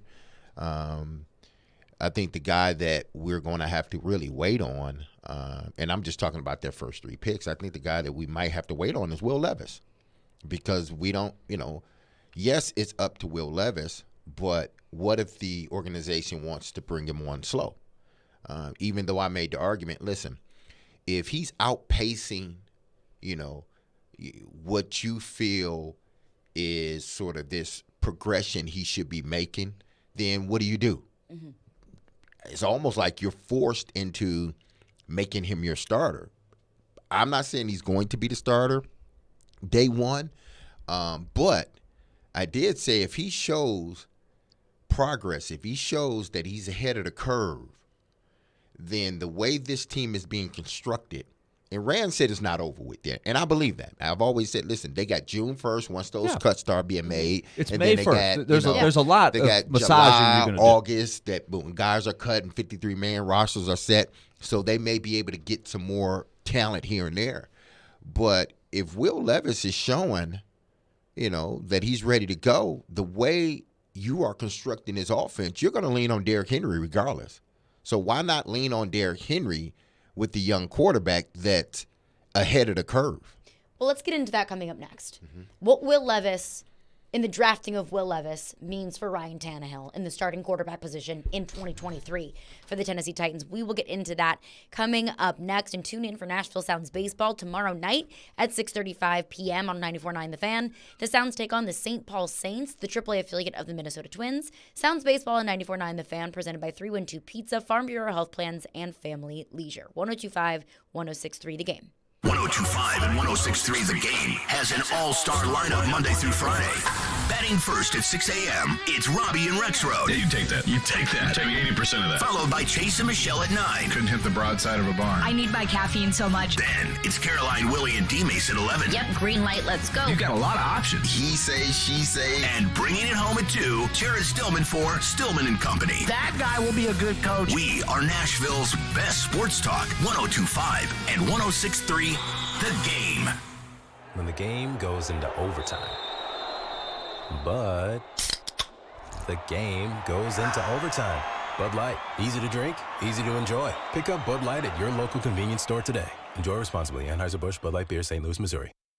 Hey, Robby, Stanley here, and the NBA playoffs are here, and you can turn crossovers into cash with FanDuel. Just visit FanDuel.com/Rob right now and place a $5 bet, and you'll get an instant $150 in bonus bets, win or lose. My beloved Miami Heat taking down the Bucks in round 1. I think they take down New York in round 2 as well, but you take it any way you want to take it. Great series coming up between the Suns and the Nuggets as well. Just make sure you do it on FanDuel. They've got great promotions every single day, and when you win, you get paid instantly. There's no better place to bet all the playoff action than America's #1 sportsbook. Just go to FanDuel.com/Rob and sign up to get $150 in bonus bets when you bet your first $5. FanDuel, official sports betting partner of the NBA. You must be 21 or older, present in Tennessee. Bonus issued is non-withdrawable bonus bets that expire 7 days after receipt. Restrictions do apply. You can see full terms at FanDuel.com/sportsbook.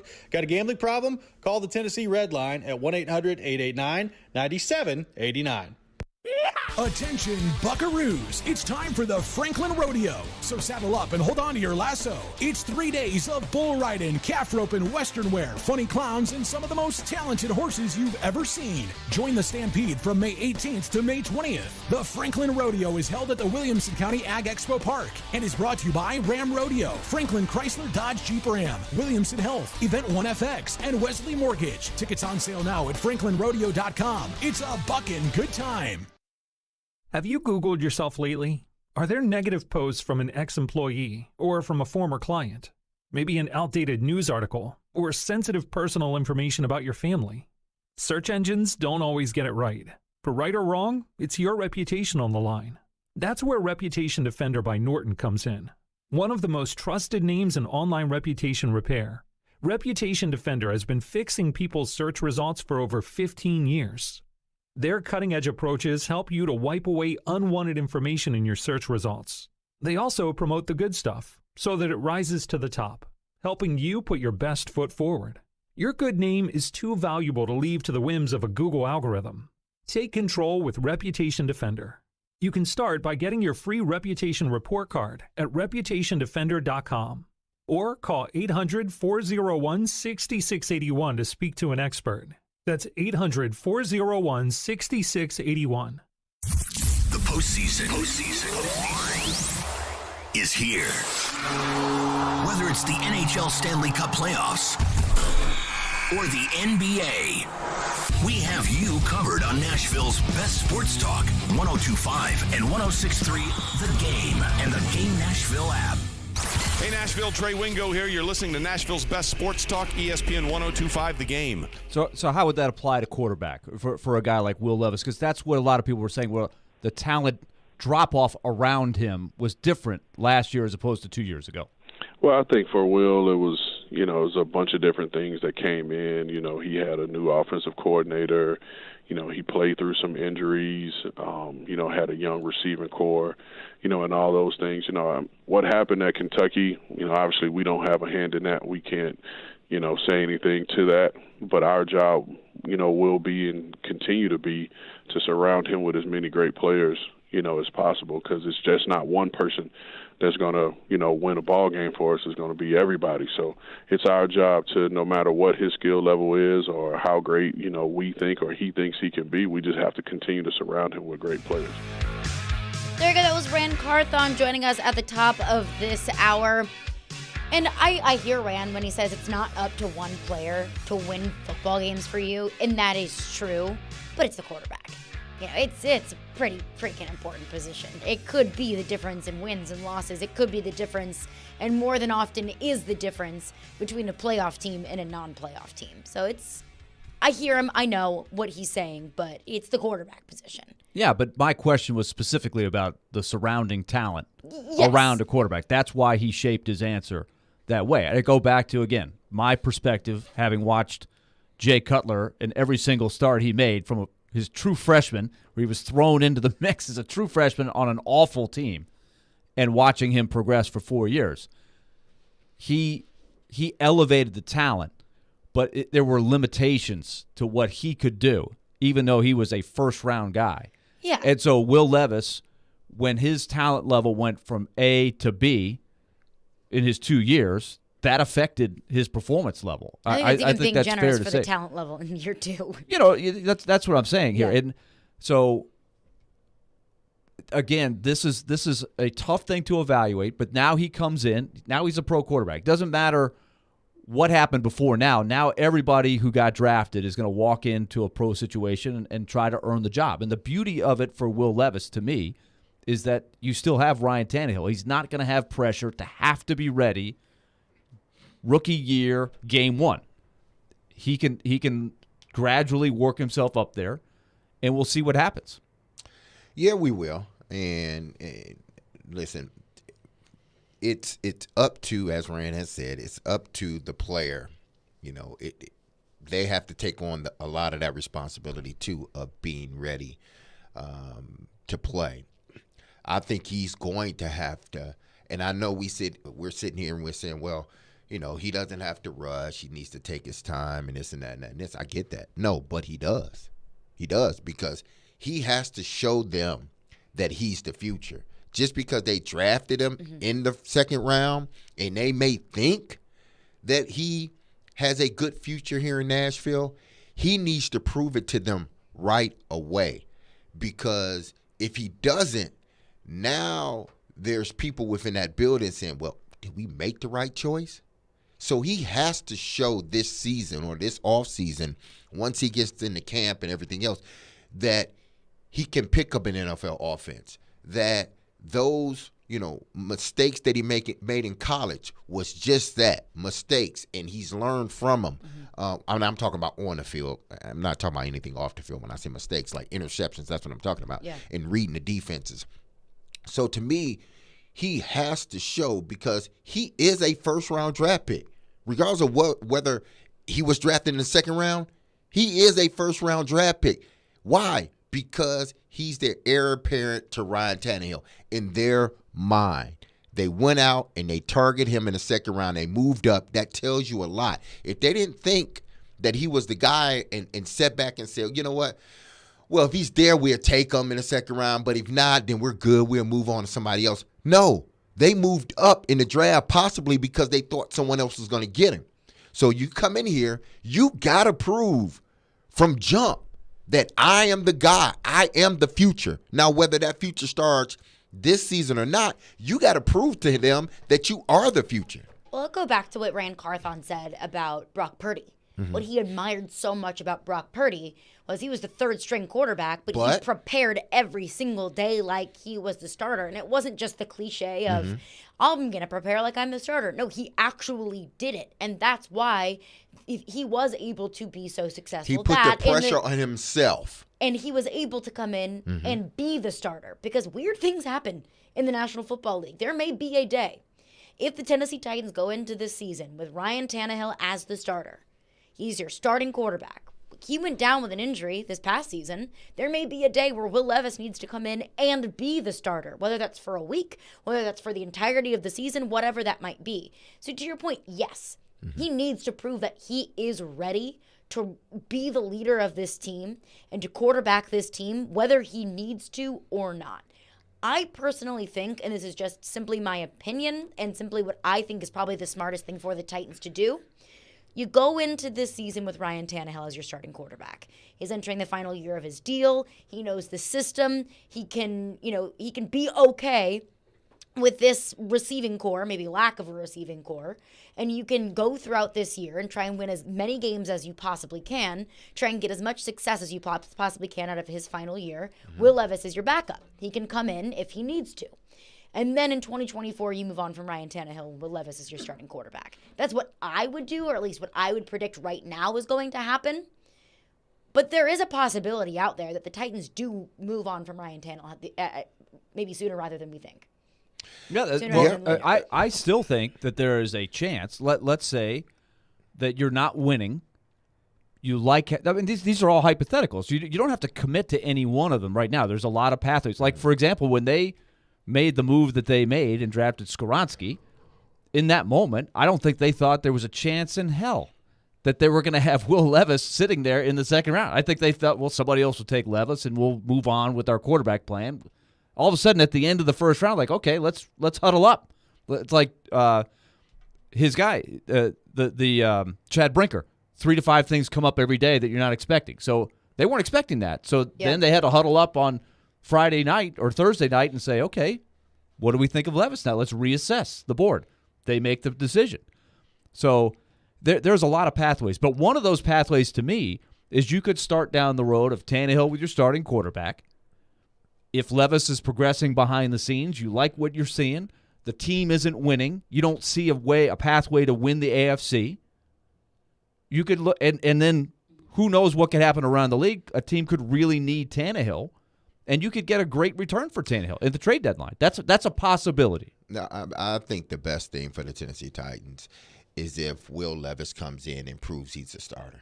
And is the starter? Of course. That will make it easy. That will be the best thing for this franchise moving forward. I always used to say this. Well, I mean, when you draft a guy in the second round, he becomes a Jalen Hurts. That's the home run. He didn't That's start the grand his first slam. season. No. Absolutely. That's what I'm saying.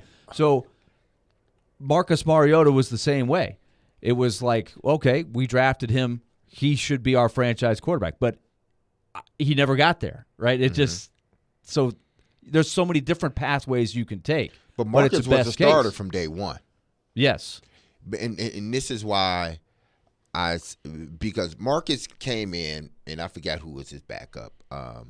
But he they had in. The other young Mettenberg. Yeah, Mettenberger was some other guys. Yeah, ended but up he being, came in day one. Or clipboard, the clipboard guy, clipboard Jesus. Yes, but he came in and established himself as a starter. Name? I can't remember. Yeah, I don't know what was his name. I'm thinking of Big Game Blaine.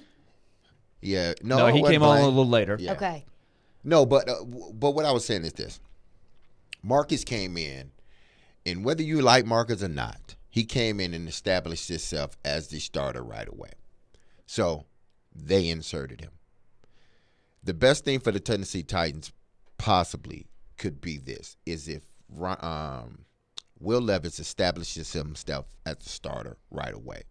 Why? Because they have a quarterback on his last year of his contract.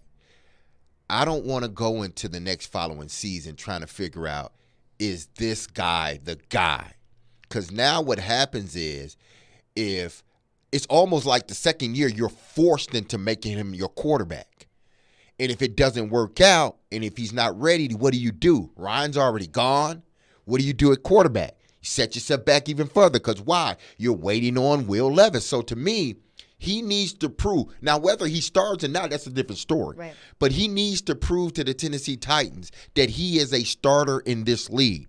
Now, whether the Titans say, okay, we're going to hold him back a little while longer. Mm-hmm. But he needs to go out there and prove, because I would want to see if this guy can do it. Because it's not like Ryan Tannehill has 2 or 3 years left on his contract. He has 1 year basically. So I don't want to have to throw an unknown in the game the next following year and have to deal with, him possibly failing. I want to know what I got before I got to start him. And you want to know, let's go back to this past season with Treylon Burks. From day one, it was the asthma, and he was struggling to get through practices. From day one, we had question marks about Treylon Burks, and those question marks kind of persisted throughout the entirety of his first season. So from day one, you want to start off by proving, hey, I can do this. I can be the starting quarterback for this organization. Starting off day one, I'm going to work my butt off, and I'm going to try and eliminate any question marks that there are. I think that's probably what Will Levis is going into this season wanting to do. But the idea of Will Levis starting immediately, moving on from Ryan Tannehill, and I know that getting rid of the contract would financially be a positive thing for the Tennessee Titans, but going into this season with Will Levis and Malik Willis as your quarterback room, They wouldn't do it. They wouldn't go. They couldn't do that. If he beats out Ryan Tannehill, they then would bring in another veteran quarterback. They wouldn't let it again unless Malik Willis. This shows that he's made some progression to a point to they believe he's the backup quarterback. Okay, I can get it. There's nothing wrong with that if that indeed does happen, because now you got two quarterbacks on rookie deals. So if it works out perfectly, you ain't really got to pay nobody for the next 3 years at least. And then you can find receivers. Absolutely. Then you can find receivers. But other than that, if Will Levis shows that he's a starter and they insert him in as a starter, you're going to have to then bring in another veteran guy for a lower price just in case. You're going to have to. Yeah. Charlie Whitehurst. Yep. There we go. There Charlie Whitehurst. Charlie Whitehurst. Clemson Tiger. 615-737-1025 is our phone number. There's this idea that I think we all knew, but last night just solidified it, and we will explain coming up next. Caroline, Willy, D-Mase, 1025, 1063 The Game. We are Nashville's best sports talk, live and local from 6 a.m. to 6 p.m. When you want the national Hey. I got this. I'll take it from here. Okay, go ahead. Dying to hear this. We have the best national voices that you'll find anywhere. Who was more deserving of being thrown from their game? I'm odd, so I get the odd picks. They have a new coaching staff. It's not a bad scenario for them. We are 102.5 and 106.3 The Game. And 94.9 The Fan. What if you could be credit card debt-free in 10 days and save as much as $1,000 a month? Loan Pronto's all-new Express Equity Line of Credit program is just what you need. Hey, Willy Donick here. You don't have to do a full home refi. You can tap a small portion of the equity you have and enjoy a super low monthly payment. With Loan Pronto's Express Equity Credit Line, you can close in 7 to 10 days. And a $50,000 loan would only cost you around $400 a month. Use that money to pay off high-interest credit cards or do a home improvement. You can access up to 90% of your home's equity, and 9 out of 10 homeowners won't even need an appraisal. Even if you did a total refi recently or just bought your home, you can tap the equity with this fast, easy program. Stop the madness and say no to 24% interest fees. Call Loan Pronto today. 615-499-5780. That's 615-499-5780 or go to loanpronto.com. Equal housing lender, NMLS 166-1781, subject to lender approval. This is R.A. Dickey, and I'm proud to tell you about my friends at Smoky Mountain Tops. When my wife Ann and I needed new countertops for our kitchen, we called Smoky Mountain Tops. We wanted to make sure that we worked with a company dedicated to quality, craftsmanship, and customer service. And that's what we got with Smoky Mountain Tops. Go with the pros at Smoky Mountain Tops for any of your surfacing countertop needs. Located in Knoxville and Asheville. Visit SmokyMountainTops.com. It's almost time to celebrate all the moms out there, and Kitchen Notes in the Omni Nashville Hotel would like to invite you to their special Mother's Day brunch. Celebrate this special day with Mom and enjoy Chef John Welch's amazing traditional farm-to-fork Southern dishes with recipes handed down from generations. Get your reservations in today as availability will fill up quickly. Kitchen Notes in the heart of Sobro inside the Omni Nashville Hotel features their Mother's Day brunch from 10 a.m. to 3, and you can make your reservation on OpenTable.com. He's got big takes. It's not that freaking hard. Hand the ball to Henry. Small takes. You have to defend your decision. But all takes. They win, they lose. Just invested a lot into this game. I thought it was the worst press conference. He is Jared Stillman. I guess I'm just not a very good coach, Jared. Weekdays from 2 to 6 on 102.5 and 106.3 The Game and the Game Nashville app. having some fun in the midday. Okay, that's really fun. This is Caroline, Willy, and D-Mase. It's a good source of energy because it's live. On 102.5 and 106.3 The Game and the Game Nashville app. Loose puck behind the net, loose to the side of the net, jamming away is Kachuk with Bennett. Along the near boards, Bennett finds it to the circle. Verhaeghe shot top shelf, he scores! Carter Verhaeghe top shelf, and the Panthers win it in overtime! The Panthers stun the Bruins in Boston, and the Panthers are moving on to round two! Carter Verhaeghe, the Panthers have won it in overtime! 4-3 the final! The Panthers take game 7, and they're moving on! Man, oh man, what a call. It's as if the Florida Panthers just upset the big bad Boston Bruins in the first round of the NHL playoffs. And we all already knew that in sports, anything can happen in the playoffs, in any sport in America.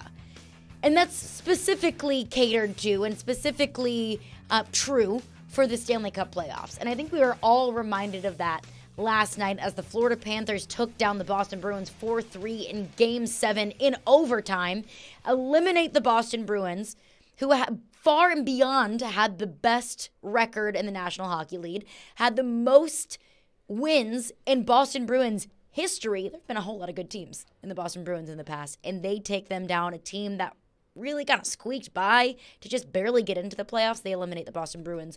What a wild reminder that anything can happen once you make it into the playoffs. And then, of course, later in the night, the Kraken eliminate the defending champions. Yes. In 7 games, the Colorado Avalanche in Colorado to win it. So that was a pair of gigantic upsets. Another Game 7 tonight, which is going to be a fantastic game, too. Devils-Rangers, and they get the spotlight. That's going to be fun. The whole league is going to be watching that game. But it really is interesting. The first round, so now you have the 2 teams that made the finals last year, Colorado and Tampa, both out. A team that had the best regular season ever in the NHL history out in the first round. It just shows you how hard it is to win in the playoffs. So there's 2 things, right? It's like there's a lot of narrative, and we've heard it here, and you're hearing it in Winnipeg, you're hearing it in Minnesota, you're hearing it in a lot of places where they just came up short in the first round. They're not good enough to win in the playoffs. You got to be. It's not good enough just to make the playoffs. You got to win in the playoffs. Well, you could be really good and lose in the first round. That's the double-edged sword that's really hard to grip. And so for all these GMs, the 7 of them so far, that are now coming to deal with the fallout of losing in the first round, where do you go from here? These are really difficult questions to answer because what you said is true. If you get into the playoffs, anything can happen. Now, Florida, think about where they've gone. Last year, President's Trophy winner, swept in the first round, did not win a game. Not as good a team this year. Look at the Predators. Predators beat them here with their pre-trade deadline team, right? A team that was trying to hang on. Beat them 7-3, just blew them out of the water. Yeah. Florida did not look like a playoff team. They were lost. Then they play them in Florida after the trade deadline, after they had traded the 4 different guys. They whoop them. And they beat them down there, too. On that night, if you'd have told me Florida was going to make the playoffs, I would have said, that doesn't look like a playoff team to me. They barely get in. They get in on the 81st game, and they beat the team that had the best regular season in the history of the league. Now, that is the randomness of the NHL. But give them credit. That was an amazing thing. The Bruins were 1 minute away from winning it. Remember, they had to beat them in Boston in overtime in Game 5 to stay alive. Then to go down and win a wild one, was it 7-6 or 8-5? In Game 6? Game 6. High-scoring, wild game. Boston has the guy that probably is going to win the Vezina, Linus Ullmark, benched him, went with a different goalie in Game 7. And that is full of storylines right there. So Boston is a wreck right now. What do you do? I mean, what an utter just disappointment. I really don't know what other word to say. Pooping their pants, disappointment, total shock. I mean, any of those words you could totally apply to the Boston Bruins. We talked to Elliot Friedman every single week. This was early March, so the beginning, or there's a few about a month left in the season. And this is when the Boston Bruins were just beating everyone. That they looked far and beyond like the best team in the National Hockey League. And I asked Elliot Friedman right now, for the Cup, Boston or the field? He said, I never, ever, ever do this, but I'm taking Boston because they just look that good.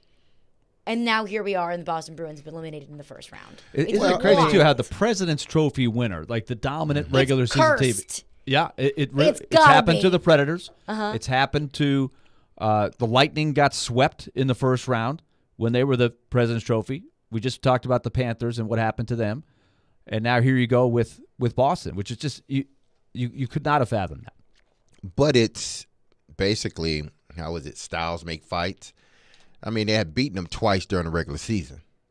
So this is they probably had a sense of not necessarily arrogance, but it was like, okay, we played them 3 times, we beat them twice.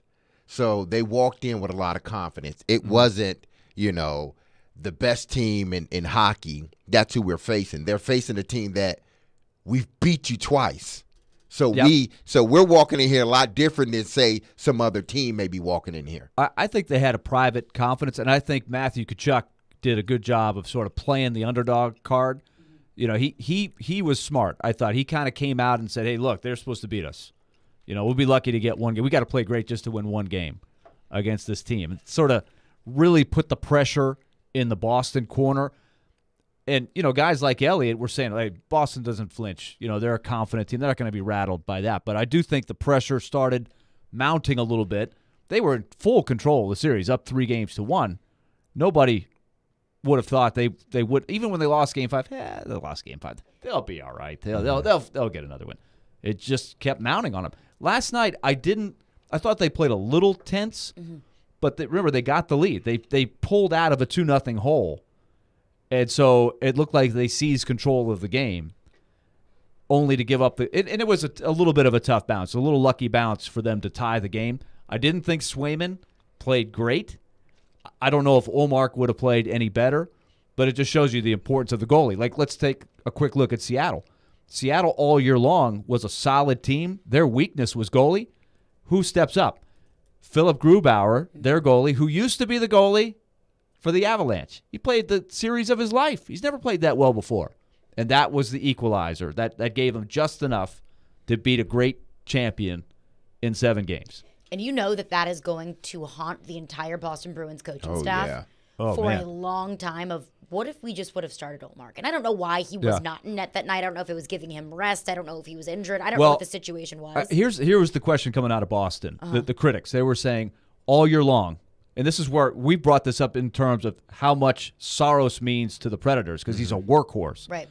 Ullmark and Swayman, the 2 goalies, they were using him. It was almost like a 1 and 1A. Ullmark had the great year. Swayman had a really good year, but they used Swayman a lot. So the argument was all year long you had kind of gone 2 games for this guy, 1 game for the other. So why stop? And so why ride it? So they were riding Ullmark, and they thought he might have started to get a little bit tired. And so in hindsight, should they have played Swayman in a Game 3 or a Game 4? Because that's what you did all year long. Right. And so you taxed Ullmark, and then he was worn out by the end of the series. That's part of the storyline there. But all these questions, can you imagine the shows in Boston today talking about the Bruins? Man. Surely they're not mad. They never get mad in Boston. Oh, never. Never. Even keel. Meanwhile, in Toronto, they're having a parade. Parades in the streets. Not bounced in the first round. Good for you, Toronto. But that is the exciting thing about it, too, is now it seems like there's a whole lot of parity. If Florida would have advanced and Tampa would have ended up beating Toronto, I would have said, okay, Florida, you're not getting lucky twice against 2 teams that really just have looked better than you all season long. Now taking on Toronto, still a very good team, but that could fall anyone else's way. I mean, momentum is a hell of a drug, especially in the playoffs. And Florida, coming off of a series win against Boston, I mean, as long as you have that belief that we can beat any team that we play, that can be a very dangerous thing. Yep. I'm going to give you one other point to think about as we go to the break and get ready to get back to the football stuff. Last year, remember how heated the press conference was at the end of the season when the Predators lost in the first round. They had the nightmare. Saros got hurt. Then they got destroyed by the Avalanche. Why can't you win in the playoffs, et cetera? Well, look at Winnipeg's postseason press conference and Minnesota's. Very similar to that. Hey, barely got to the playoffs, but haven't had any playoff success in a long time. Where do we go from here? It's just really eerie how similar it is. But it's just to show you that what's going on here, if you just only look at the Predators prism, these things are going on around the league. And those two teams are in the Predators division. Where are the Jets going to go? They have very difficult decisions to make with their salary cap. Same thing with Minnesota. And so the Predators, who did the move that a lot of people wanted, they took a step back. They grabbed a lot of assets, created some cap space. Those three teams are really interesting to watch because Winnipeg and Minnesota don't have much flexibility at all with their salary cap. Very tough decisions. Nashville's got a lot more flexibility. So it's going to be interesting to see what those teams do in the offseason. Teron Davenport will join us coming up next. Caroline, Willy, D-Mase, 102.5, 106.3 The Game. ElectronicExpress.com. We make it happen. Attention all fire and safety line experts. Middle Tennessee's fastest growing fire protection company is looking for experienced service technicians, designers, and sprinkler system experts like you. Tired of working for a large corporate employer? Work for a company where you're more than just a number. Jarrett Fire Protection is owned and operated by Nashville natives and wants to invite you to grow with their amazing team. Hi, I'm Jason Jarrett, owner of Jarrett Companies. I'm looking to hire experienced sprinkler experts and will offer a sign-on bonus of up to $5,000 for certified professionals. In addition to our great benefits that include a 401k match, PTO, and top pay with annual bonuses, we will also provide you with the top-of-the-line tools, trucks, and equipment that you need to grow your career. Our customer base is large and business is booming with many opportunities for advancement. Give us a call or go online to jarrettfire.com and apply today to become a member of our family and protect our community. That's JARRETT fire.com. Jarrett Companies, where we are above and beyond industry standards. You don't have just an ordinary mom in your life. She's the best. Her work never stops. Her sacrifices are many. Her love is unfailing. This Mother's Day, Genesis Diamonds invites you to join us in celebrating and appreciating the mothers in our lives. Stop in and let one of our trusted advisors help you find a special, meaningful gift. Layering necklaces, stackable rings, eternity bands, pearls, elegant diamond pendants, and of course, stunning diamond earrings. Great Mother's Day ideas for any budget. There's no doubt we love Mom, but sometimes a little extra appreciation goes a long way as a thank you for helping us through challenges, making sacrifices, and always putting the family first. So whether it's her first Mother's Day or her 60th, Mom deserves a gift that's anything but ordinary. And at Genesis, that's our specialty. Exquisite rings, earrings, bands, bracelets, heirloom pieces. Timeless gifts of jewelry that she can enjoy and cherish for decades to come, and always be reminded of how special she is to the family. Genesis Diamonds, online at genesisdiamonds.net. More than 80 million Americans depend on AM radio for their news, traffic, weather, sports, and a community connection. It's the backbone of the emergency alert system, keeping us safe in dangerous times. It's critical that we keep AM radio in cars, because when cell and internet services are down, this free emergency service could be your only lifeline. Text AM to 52886 and tell Congress we need AM radio in cars. This message furnished by the National Association of Broadcasters. Now, your Game Center update. This is Nick Heiser. The President's Trophy curse continues in the NHL as the Bruins fell 4-3 in Game 7 to the Florida Panthers last night. The last 10 teams who have finished the season as President Trophy winners have not won a Stanley Cup or passed the second round. Here's the game winner on the Panthers radio network. Along the near boards, Bennett finds it to the circle for Hagee. Shot top shelf, he scores! Carter for Hagee, top shelf, and the Panthers win it in overtime. The Panthers stun the Bruins in Boston, and the Panthers are moving on to round 2. And a coaching change has come in the NHL today as the Calgary Flames have relieved head coach Daryl Sutter from his duties. Calgary missed the postseason this year after putting up 93 points in the regular season. And the Tennessee Titans completed the draft over the weekend, making 6 selections. General manager Rand Carthon picked up all offensive personnel, with offensive lineman Peter Skoronski and quarterback Will Levis highlighting the first 2 selections by the Two-Tone Blue. You're listening to 102.5 and 106.3 The Game. For more, follow us on Twitter at 102.5 The Game or visit thegamenashville.com. Live from the Hiller Plumbing, Heating, Cooling, and Electrical Studios. WPRT FM Pegram, WPUC HD2 Laverne. Robby and Rex Road. Chase and Michelle. Caroline, Willy, D-Mase. Stanley Company. Nashville's best sports talk. Crank it up. 102.5 and 106.3. Rank City scores. On both sides of the ball. One big possession. Touchdown, Middle Tennessee. The Game. A Cromwell media station. Covering your teams and the news of the day. Ladies and gentlemen. This is Caroline, Willy, and D-Mace. Who is pleasant to listen to. With Caroline Fenton, Willy Daunick, and former NFL wide receiver Derek Mason. You are hands down my favorite radio personalities of all time. On 102.5 and 106.3, The Game, and the Game Nashville app. With no further ado.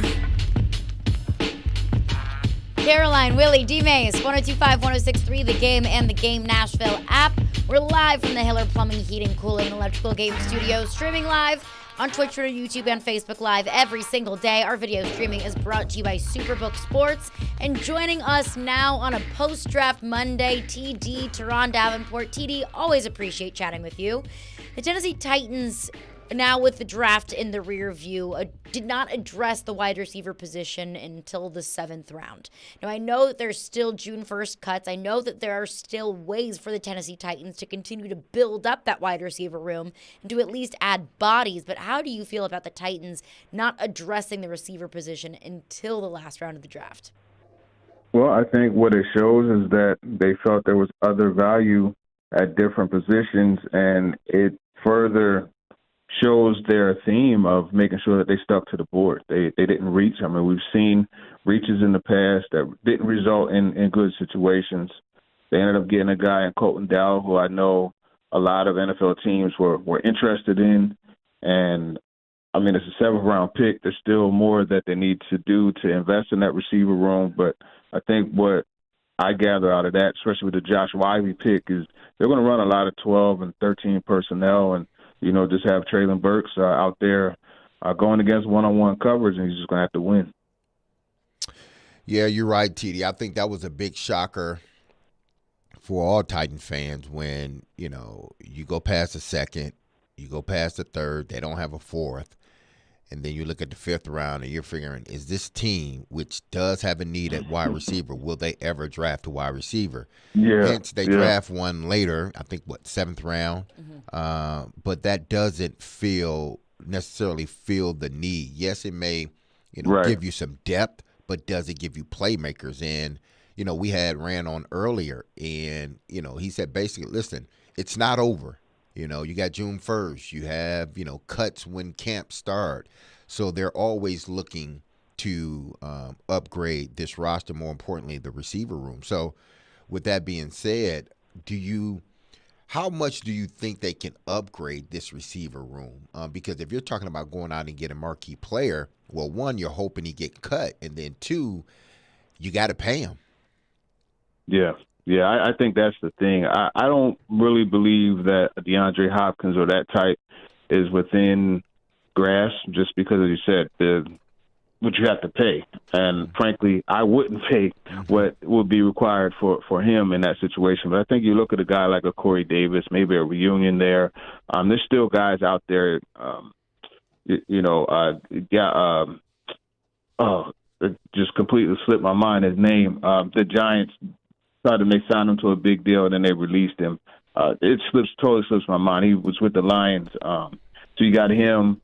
There's a few free agents, but, I mean, at this point, unless you could orchestrate some type of trade, I think the big thing that you should probably do is look at a lot of these teams that drafted receivers. You take the Bears, for instance. They drafted, Tyler Scott, and they traded for DJ Moore, and during the season they acquired Chase Claypool. Does that make a guy like Darnell Mooney available?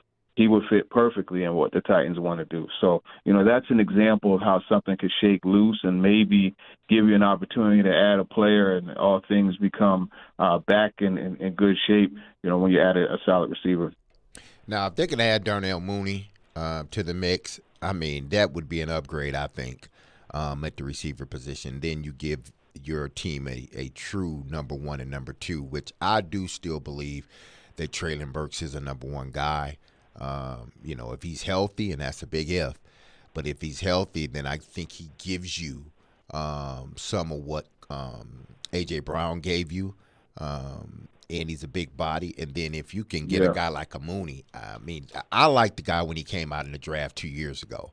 And he's proven me right because he's been able to, be a key cog in what they do offensively from the passing game in Chicago. Yeah, no doubt. And, I mean, you talk about number one receiver. Well, it takes one to know one. So, if you're saying it, that holds weight. And with Mooney, he's someone we had on talking with TD, when he was coming out of Tulane, and definitely agree, if a guy like that could be shaken loose from a team, now you're working with something. So I don't think, as I said, it's not over. You never know what move a team will go ahead and do, as they begin to reshuffle the roster after the draft. That's why I say it's really important to look at teams that acquire receivers. Teron Davenport is with us. Teron, give me your assessment. Before you knew that he was actually now drafted by the Titans, but what were your thoughts pre-draft on Tyjae Spears? Yeah, I always liked him. He was actually my number 3 running back. I remember watching Senior Bowl film, especially like in the one-on-ones. There was one where he went against, I believe it was an Auburn linebacker, and it was one of those like real long developing routes, but the way he was moving in it, how he cut and came out of it and caught the ball, I was like, yeah, this guy is all right. And then you also look at, that game against USC. I tell you what, he cut them up, and I think I didn't know about the knees until later in the process, like after the combine and all that. Definitely cause for concern, but I mean, Frank Gore did it. Willis McGahee, he did it. There's other guys who came out and had knee issues, and were able to have, especially in Frank Gore's case. You're talking about a 16-year career. So, with all the knowledge you had about a lot of these prospects, how surprised were you? Like, let's get specific on one thing. It does look like that at 81, they're sitting there and feeling like after they've made the Will Levis trade, our percentage chance is not bad of having a wide receiver we like be there. Then all of a sudden, boom, boom, boom, here go 3 guys that might have been on their radar, like, whoops. So, is there anything they could have done about that without giving up more assets? They didn't have a lot of picks to begin with. So how did you feel about that whole dynamic? Well, I think when they traded pick 71 and 41, or 72 and 41 to go up to 33 and fall back to 80, whatever, 81 I think it was. Yeah, 81. I think with that, they looked at how they thought the board would work as far as the receivers that would come off, and to them, bumping up to get their quarterback of the future was a bigger thing than the receivers that they may have missed out on, whether, Cedric Tillman, Jalen Hyatt. But I think also when you look at some of the guys that were also on there that I would have said, hey, 3rd round, pick, A.T. Perry, pick Tyler Scott, pick those guys 3rd round. I would have said that, but lo and behold, these were still guys that were available in the 5th. So it's really interesting how that whole thing played out, and I think it was just a matter of them looking like, hey, you know what, we'll place a bigger emphasis on getting the quarterback of the future than a receiver that could help now. TD is with us. TD, what do you think the drafting of Will Levis means for the futures of Ryan Tannehill and Mike Vrabel with the Tennessee Titans? Yeah, well, I think it's pointing towards Ryan Tannehill will probably not be those 2 final years of the voidable years will probably be just that, voided. And 2024, it looks like it's going to be Will Levis. And the thing is, I feel as though Mike Vrabel's future is going to be tied into how well Levis could be able to come in and take over, And I think when you look at some of the things that match, this is probably one of the better situations for him, just as far as the scheme familiarity, the similarities there, and just how his skill set matches that play action at times downfield passing attack that they want to have. Last one for you, TD. I think that the excitement of Will Levis is, of course, that comes with the territory of the quarterback, and especially exactly how the Tennessee Titans got Will Levis in the 2nd round. But outside of Levis, which draft pick amongst the Tennessee Titans' 6 draft picks are you most excited to watch potentially fit into this team and watch develop from now until the beginning of the season? Yeah, I'd probably say Josh Wiley, just considering how much they allowed him to do at Cincinnati, just as far as the different roles, and just picturing, 12 personnel sets with he and Chig Okonkwo, that's pretty exciting. You know, he's a guy that you could put in that slot. You could flex him, you know, and do a lot of things. And he's going to give you matchup problems, you know, at 6'6". That's always a good thing to have, that type of height in the red zone. And I saw comparisons to Kobe Fleener, if you remember him back when he was coming out of Stanford. And, you know, he ended up being a guy that, you know, was a pretty solid red zone threat himself. So I'm looking forward to seeing how they fit that in there. TD, appreciate your time and appreciate all of your coverage throughout the weekend. And I know we've got some more good stuff coming out very soon. So thank you, TD. We'll chat with you next week. Yeah, for sure. Appreciate it. And check out the Will Levis post we got up there now. He kind of went through the call that he got from Rabel and Rand Carthon. Awesome. Thank you, TD. We'll chat with you soon. Thanks a lot, TD. Yep. All right. All right, coming up next, we've asked TD, Rand Carthon questions about this one specific player and this one specific pick. We'll give our thoughts on the draft overall as a whole and this specific player coming up next. Caroline, Willy, D-Mase, 102.5, 106.3 The Game. 185! Every team needs a quarterback. 185! That's why we have Hasselbeck, bootleg, rollout, toss, touchdown. Tim.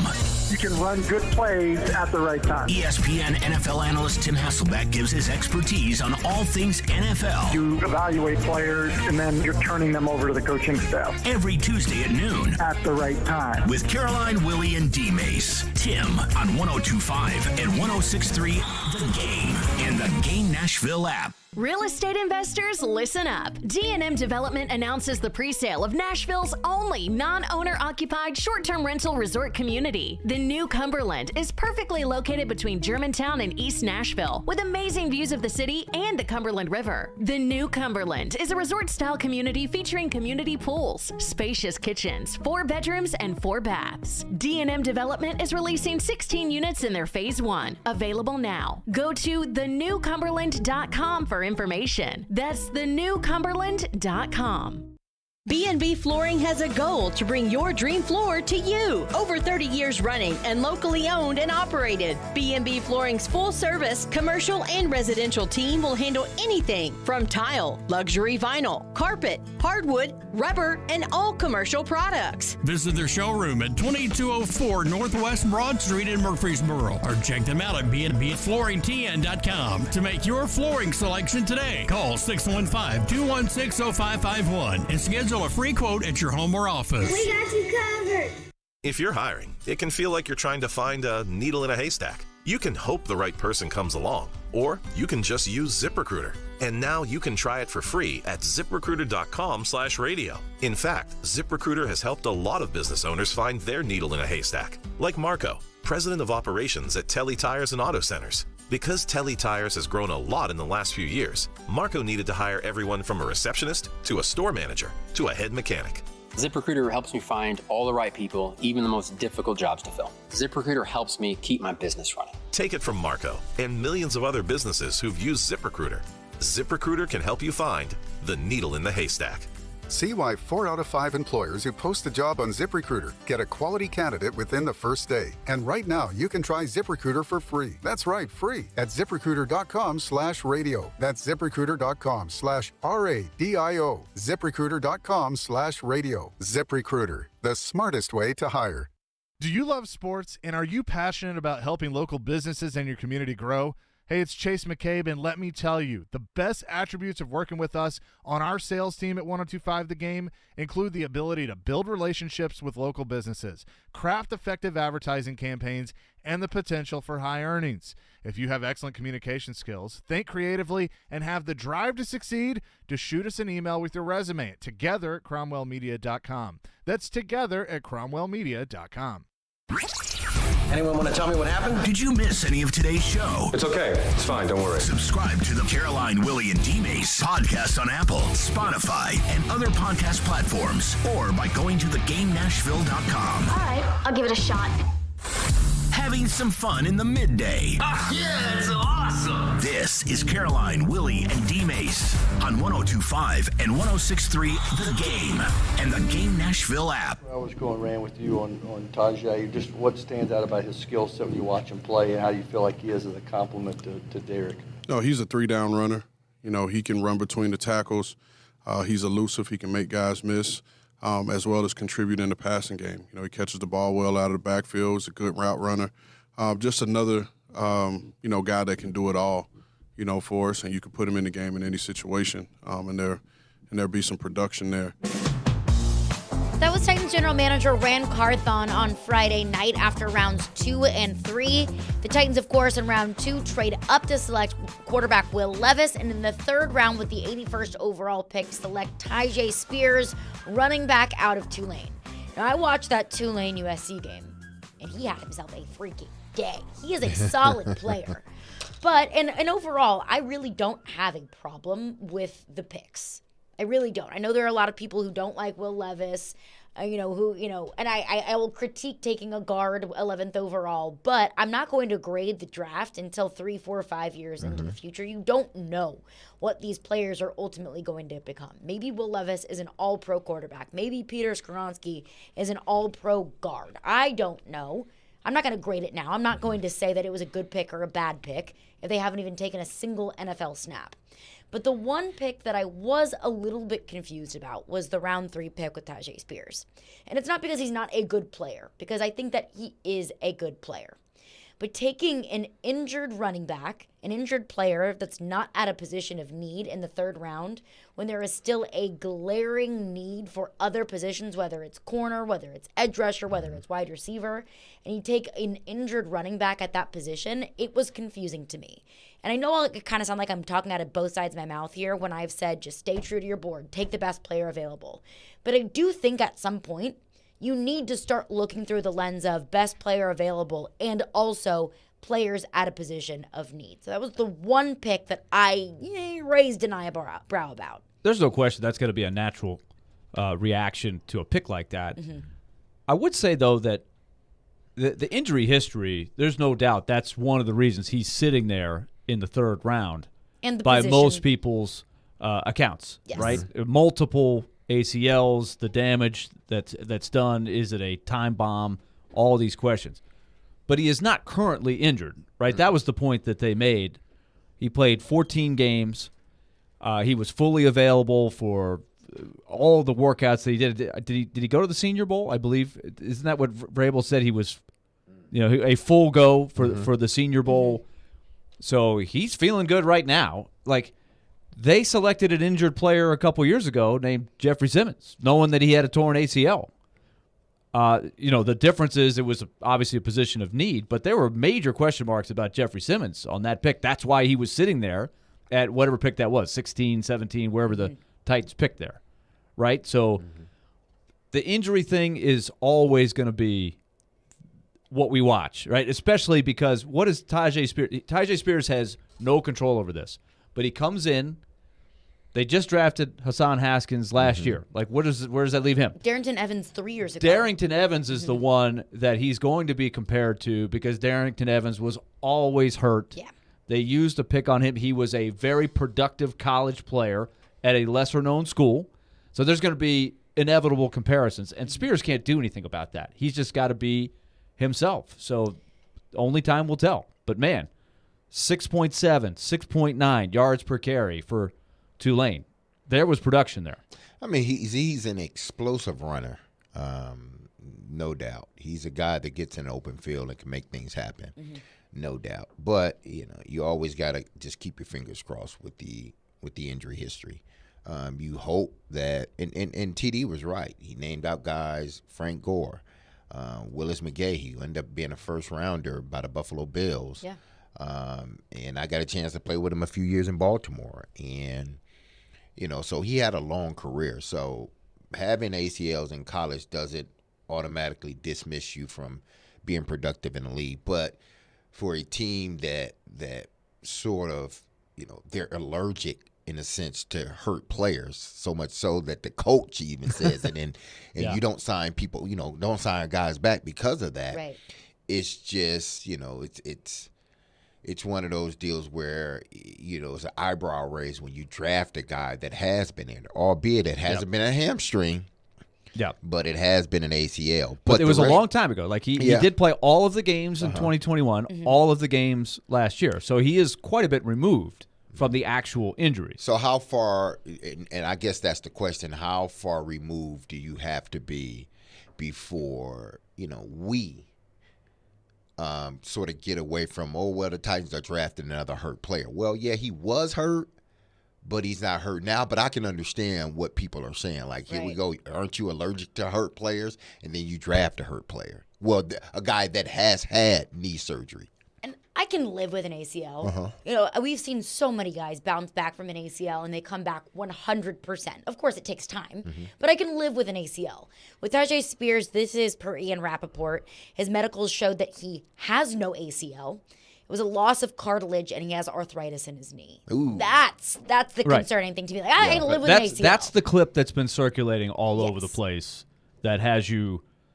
You know, you have an image. You have an image of him saying, "Okay," and this is what Rappaport said: is does that make him sort of a ticking time bomb? Even if he's great now, how long can he stay great? Which is when you say he has no ACL, like that's interesting to me. I'd like to have a doctor come on here and tell me how that works, because I tore my ACL. You still have yours? Well, they took a cadaver and put, they repair it, right? That's what they do. And that's probably, I guess that or they take a tendon out of another part of your body and put it in there, so you have your own. But that's how it works. But I don't know how you run around without an ACL. Obviously, he's doing it. I guess you can't tear your ACL if you don't have one. So I'm just curious that's what Rana's thinking. I'd love to know. I'm sure. Like, I don't think the Titans saw that tweet from Ian Rappaport and said, "Oh, had no idea." Had no idea. I mean, I think they knew this, right? So I thought we saw an ACL. And last I checked, the Titans have doctors that they talk to. Very good doctors. There were probably some doctors that said, "Okay, third round, it could work out.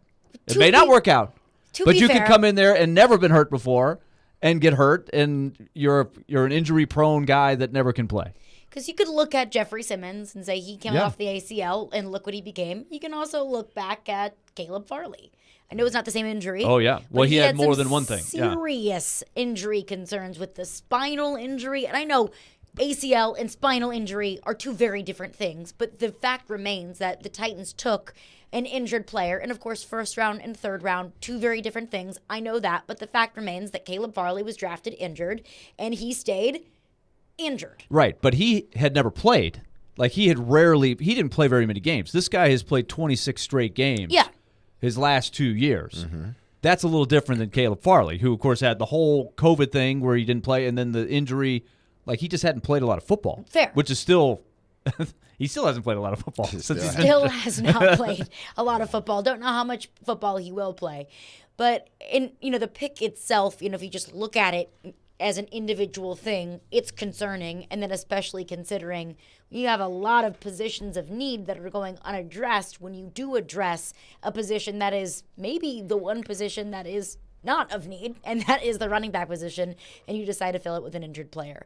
That's not to say that Tyjae Spears can't be great for this football team. It's not to say that he can't fill the role that the Tennessee Titans envision for him. It's just a red flag that I'm looking at. My bigger question is the usage. Like, what's your vision of how you're going to use Henry, Spears, and does this mean that Haskins is just, he's just not that good? I don't know. Like, what's your evaluation of Haskins? I thought he showed enough to where I'd still like to see more.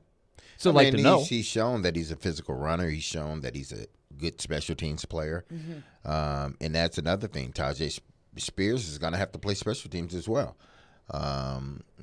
So I think they have what they envision in this running back room, sort of what they had last year. I don't think it diminishes Hassan Haskins' role, because this is actually, it may even enhance it just a little bit, because Spears is not coming in here to, be like the second to Derrick Henry.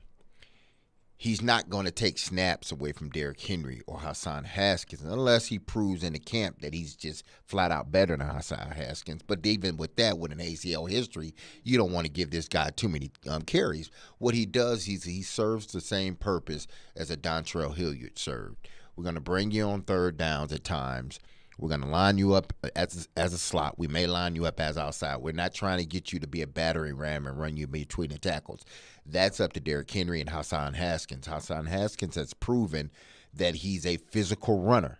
that he can get some yardage. So we're going to still use him in that capacity along with our special teams.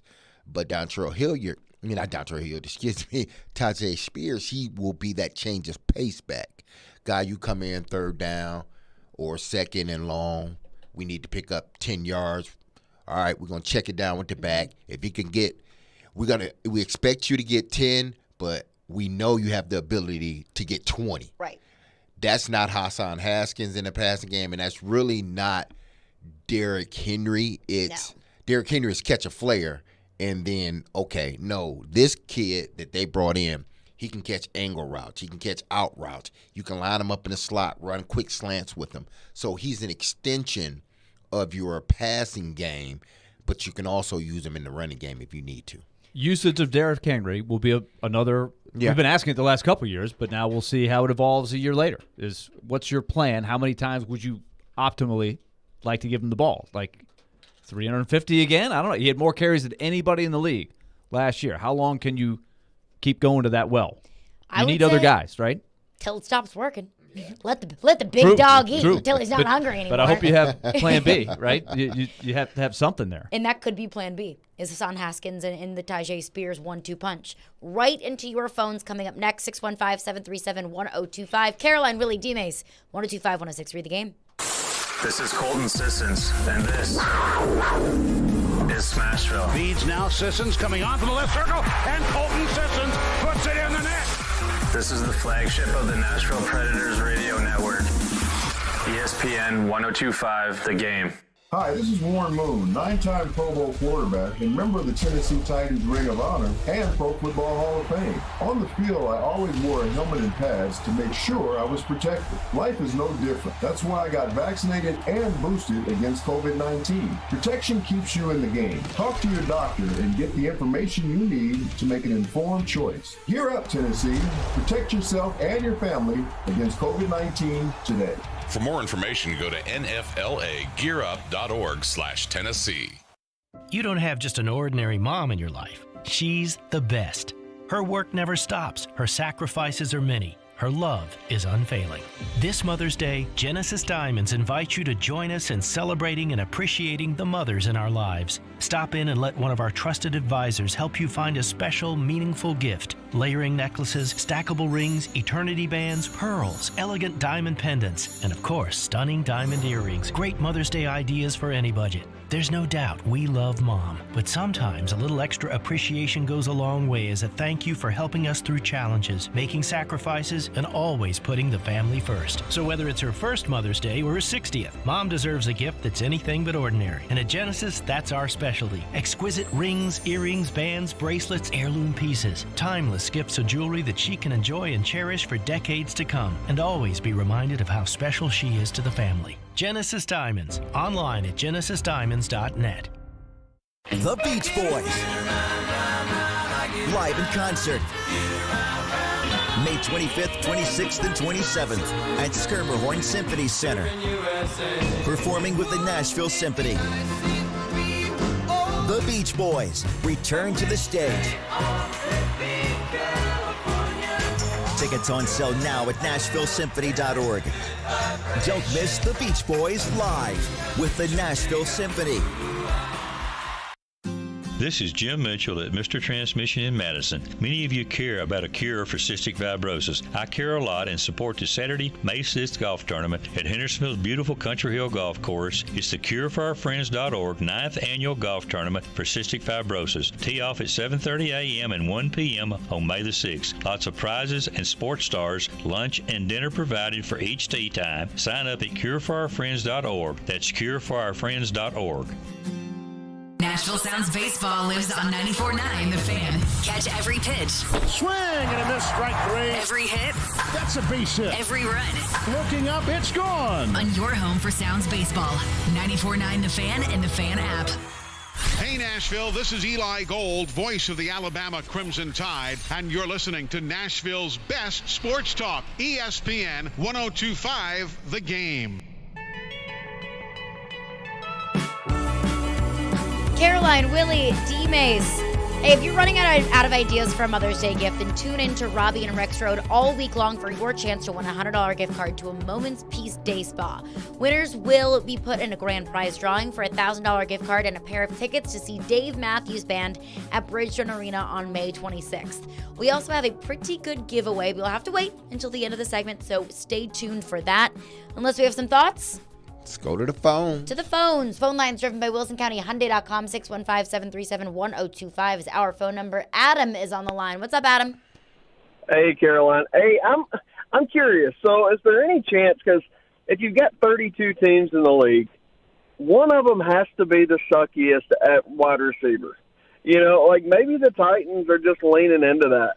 You know what I mean? Like if you look, even at our Super Bowl year that I remember vividly, Derek Mason wasn't on fire yet that year. Kevin Dyson wasn't on fire yet that year. Mainly what we did was we leaned on tight ends. We leaned on a crazy running game. Derek set the all-purpose record the next year, and then him and Dice and him and Bennett, like they started. That come later.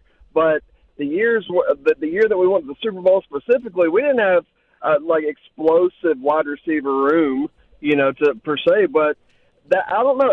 I look at the Tajay Spears pick, and I'm like, well, that kind of looks like the 49ers to me because there's another fast scat back.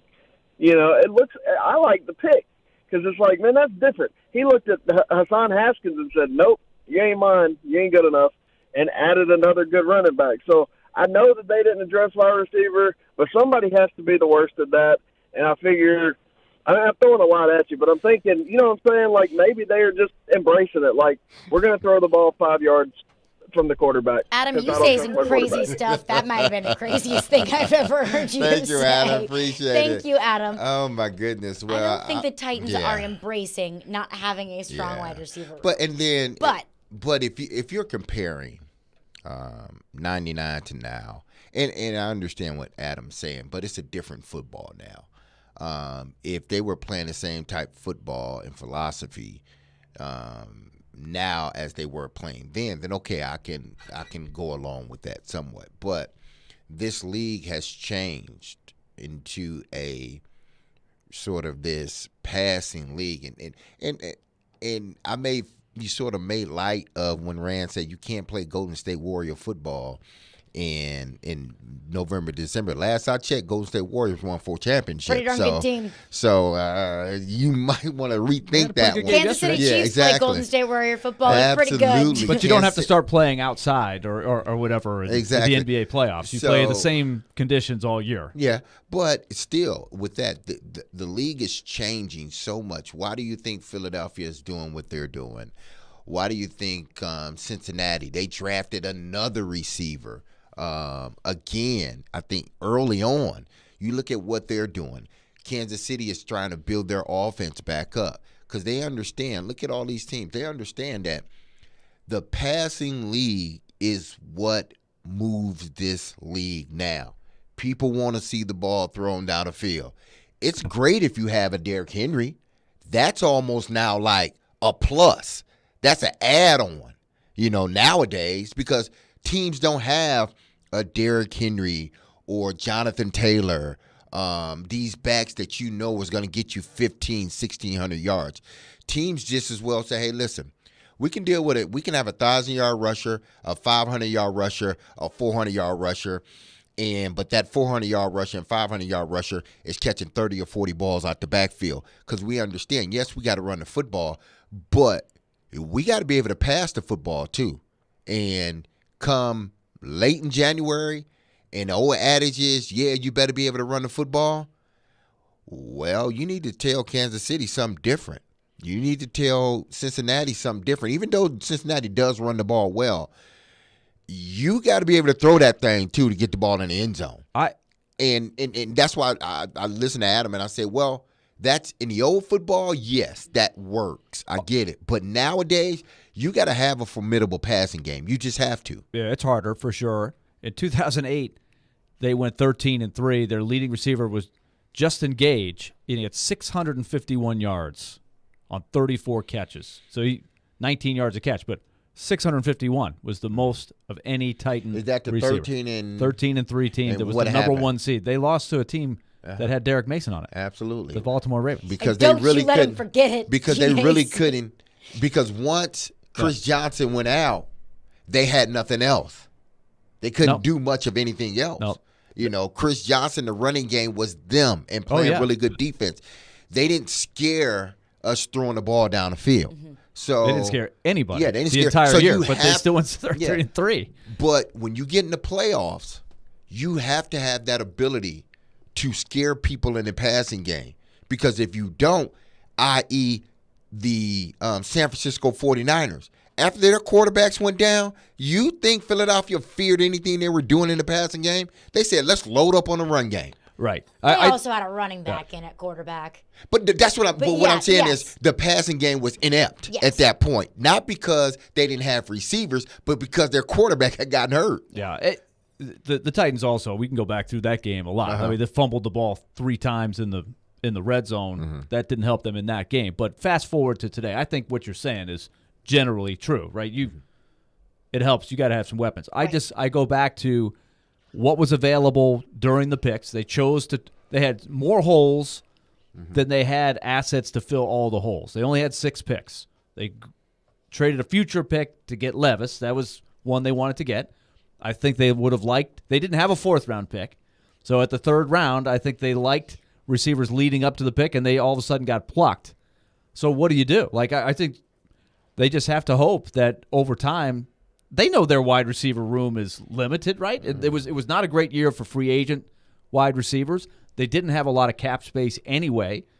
So it's just a work in progress. I don't think they were going to fix all the holes in one off season, and so this is the glaring hole right now. But it's not like we don't want wide receivers. It's just what's available, what's your resources.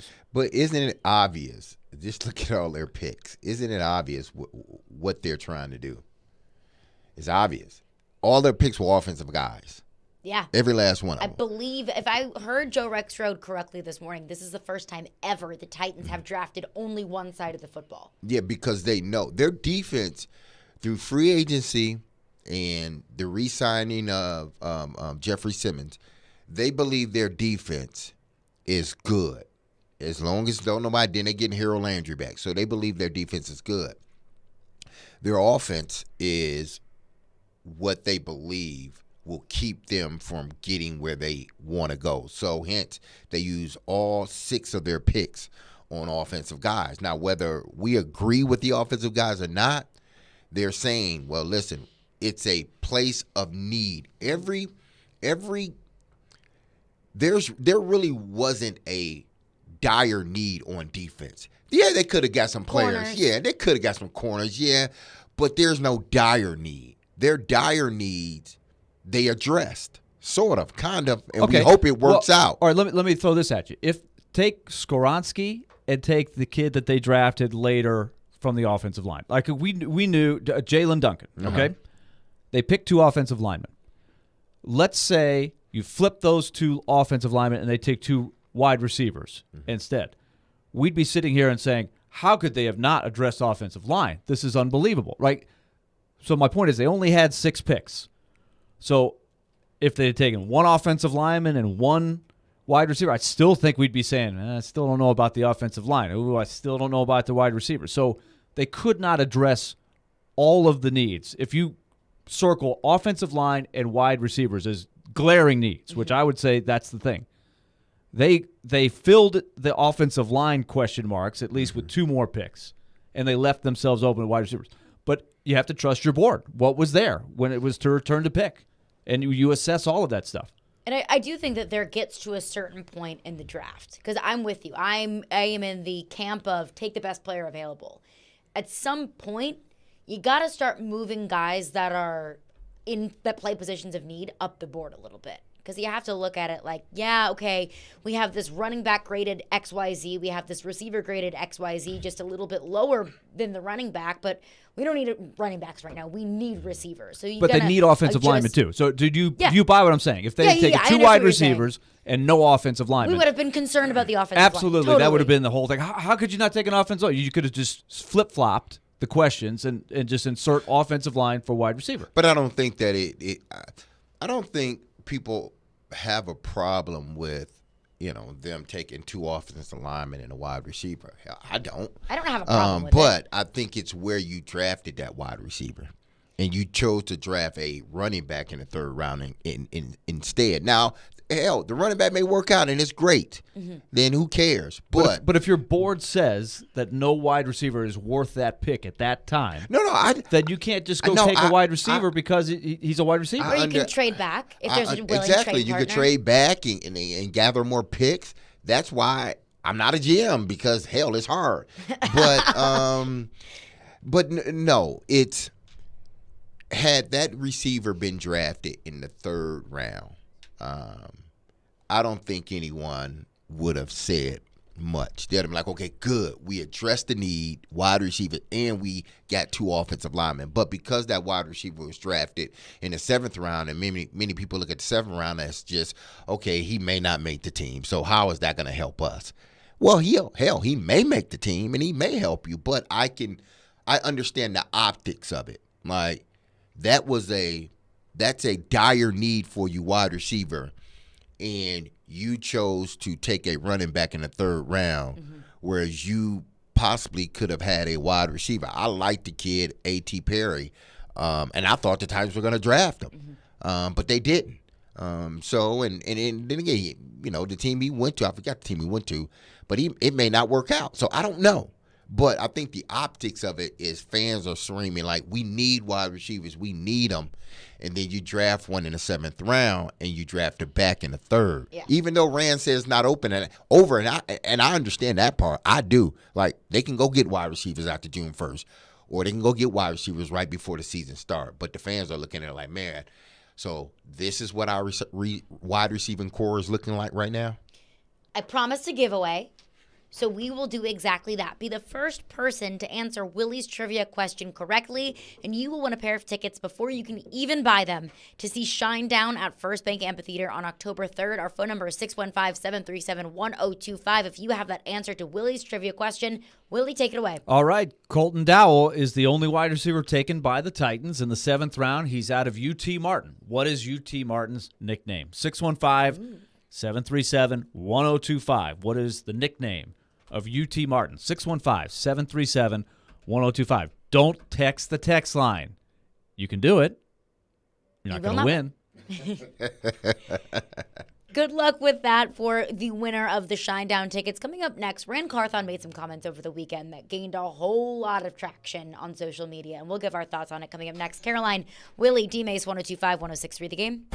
When it comes to Nashville sports, Locking up Jeffrey Simmons, clearly that was a priority for them. he knows his stuff A little bit good, a little bit bad. and knows how to push the right buttons. He's coming off an ACL tear, and he's 25 years old, so you cannot ignore that. Join Outkick's Chad Withrow every Friday at 5 with Stillman and Company.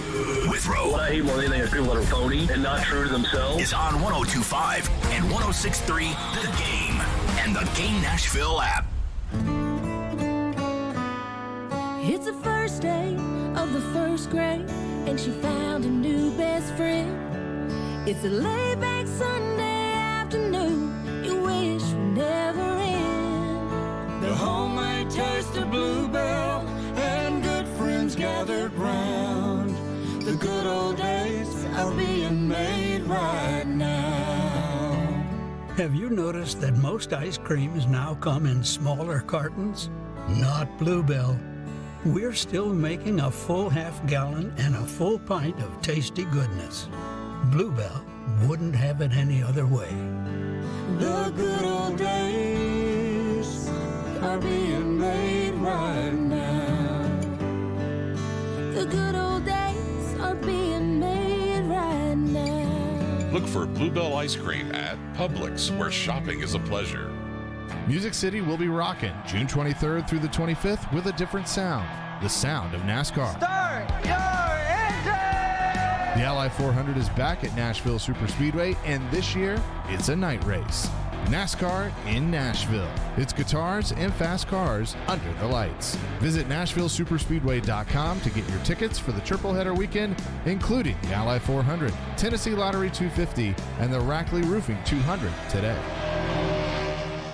What if you could be credit card debt-free in 10 days and save as much as $1,000 a month? Loan Pronto's all-new Express Equity Line of Credit program is just what you need. Hey, Willie Donick here. You don't have to do a full home refi. You can tap a small portion of the equity you have and enjoy a super low monthly payment. With Loan Pronto's Express Equity Credit Line, you can close in 7 to 10 days. And a $50,000 loan would only cost you around $400 a month. It's that money to pay off high-interest credit cards or do a home improvement. You can access up to 90% of your home's equity, and 9 out of 10 homeowners won't even need an appraisal. Even if you did a total refi recently or just bought your home, you can tap the equity with this fast, easy program. Stop the madness and say no to 24% interest fees. Call Loan Pronto today. 615-499-5780. That's 615-499-5780 or go to loanpronto.com. Equal housing lender, NMLS 166-1781, subject to lender approval. The Nashville Sheriff is hiring correctional officers. Earn $52,500 after paid training and probation. Positions are available immediately. You must be 21 and over with a high school diploma or GED. Come join our family. That's $52,500 with great benefits. Apply now at sheriff.nashville.gov/apply or call 615-862-8170. Earn $52,500. Stop searching. Apply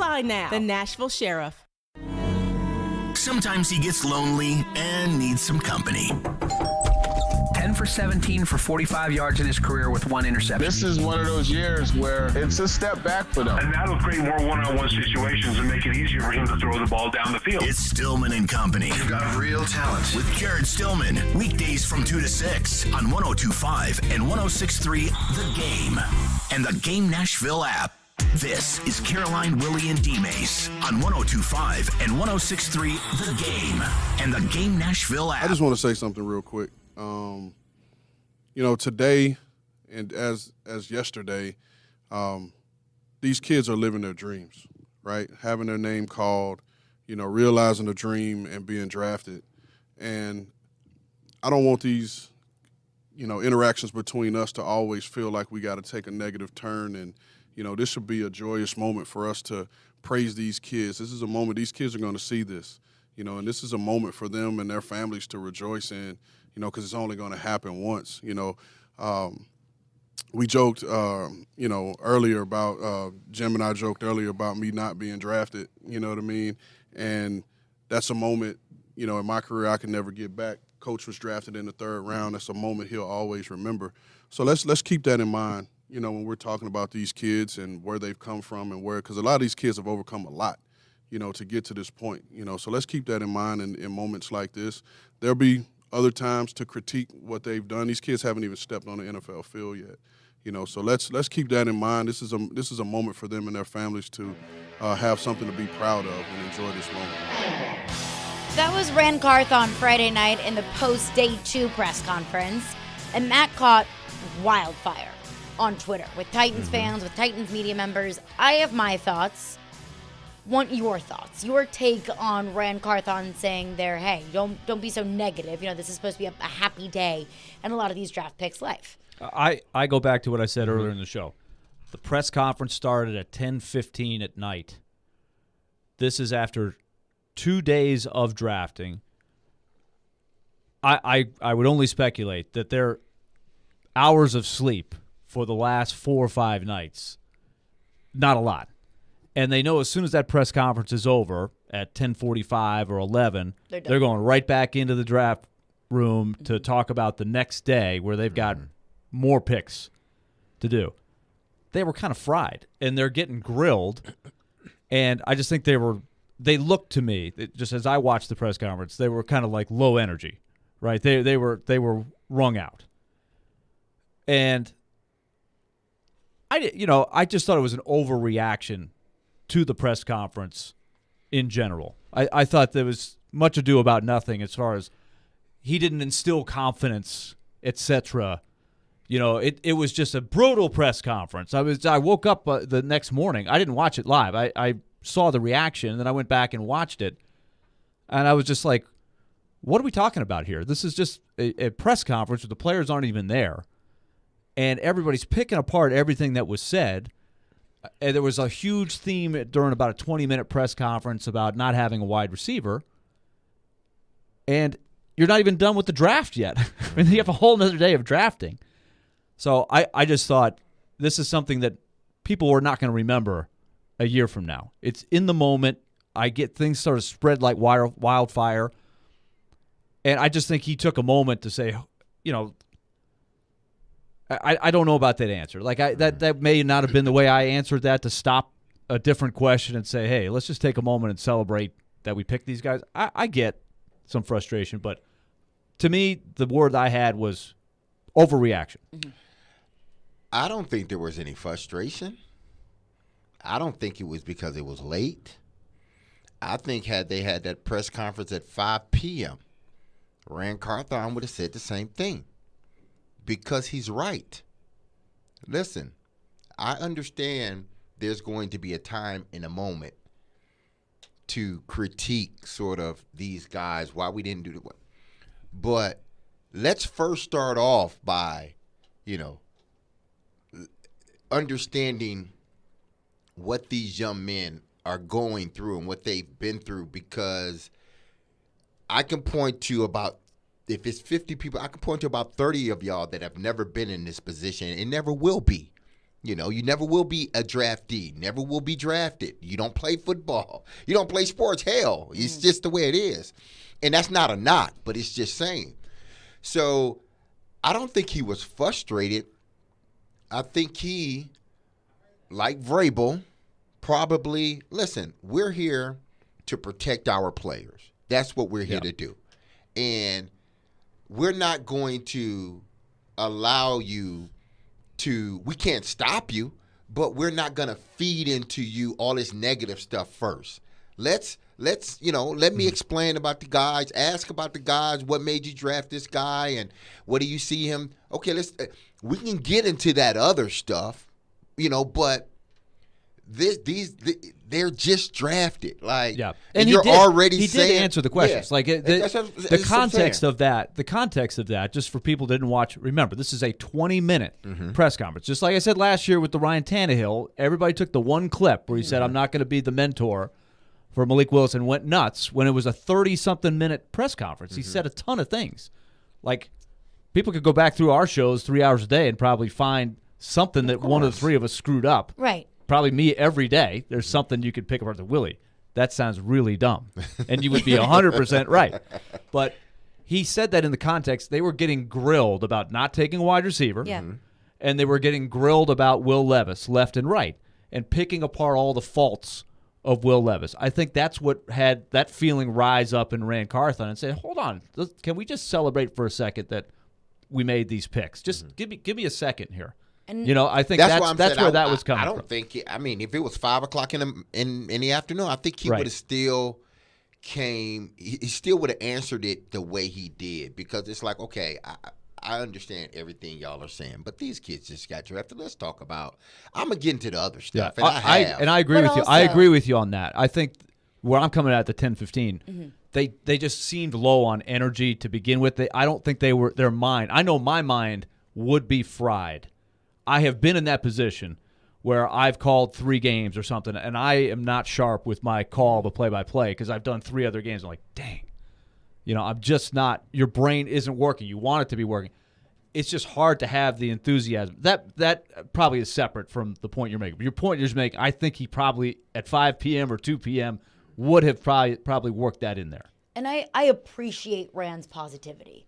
And he's new to this. But I also look at it like it's not the media's job to throw a birthday party for these players. No. It's not the media's job to dig for only positive in ways that they can frame stories. It's the media's job to ask these questions, to ask the questions about a running back that doesn't have an ACL, to ask the questions about drafting a quarterback in the second round when you passed up on him at 11.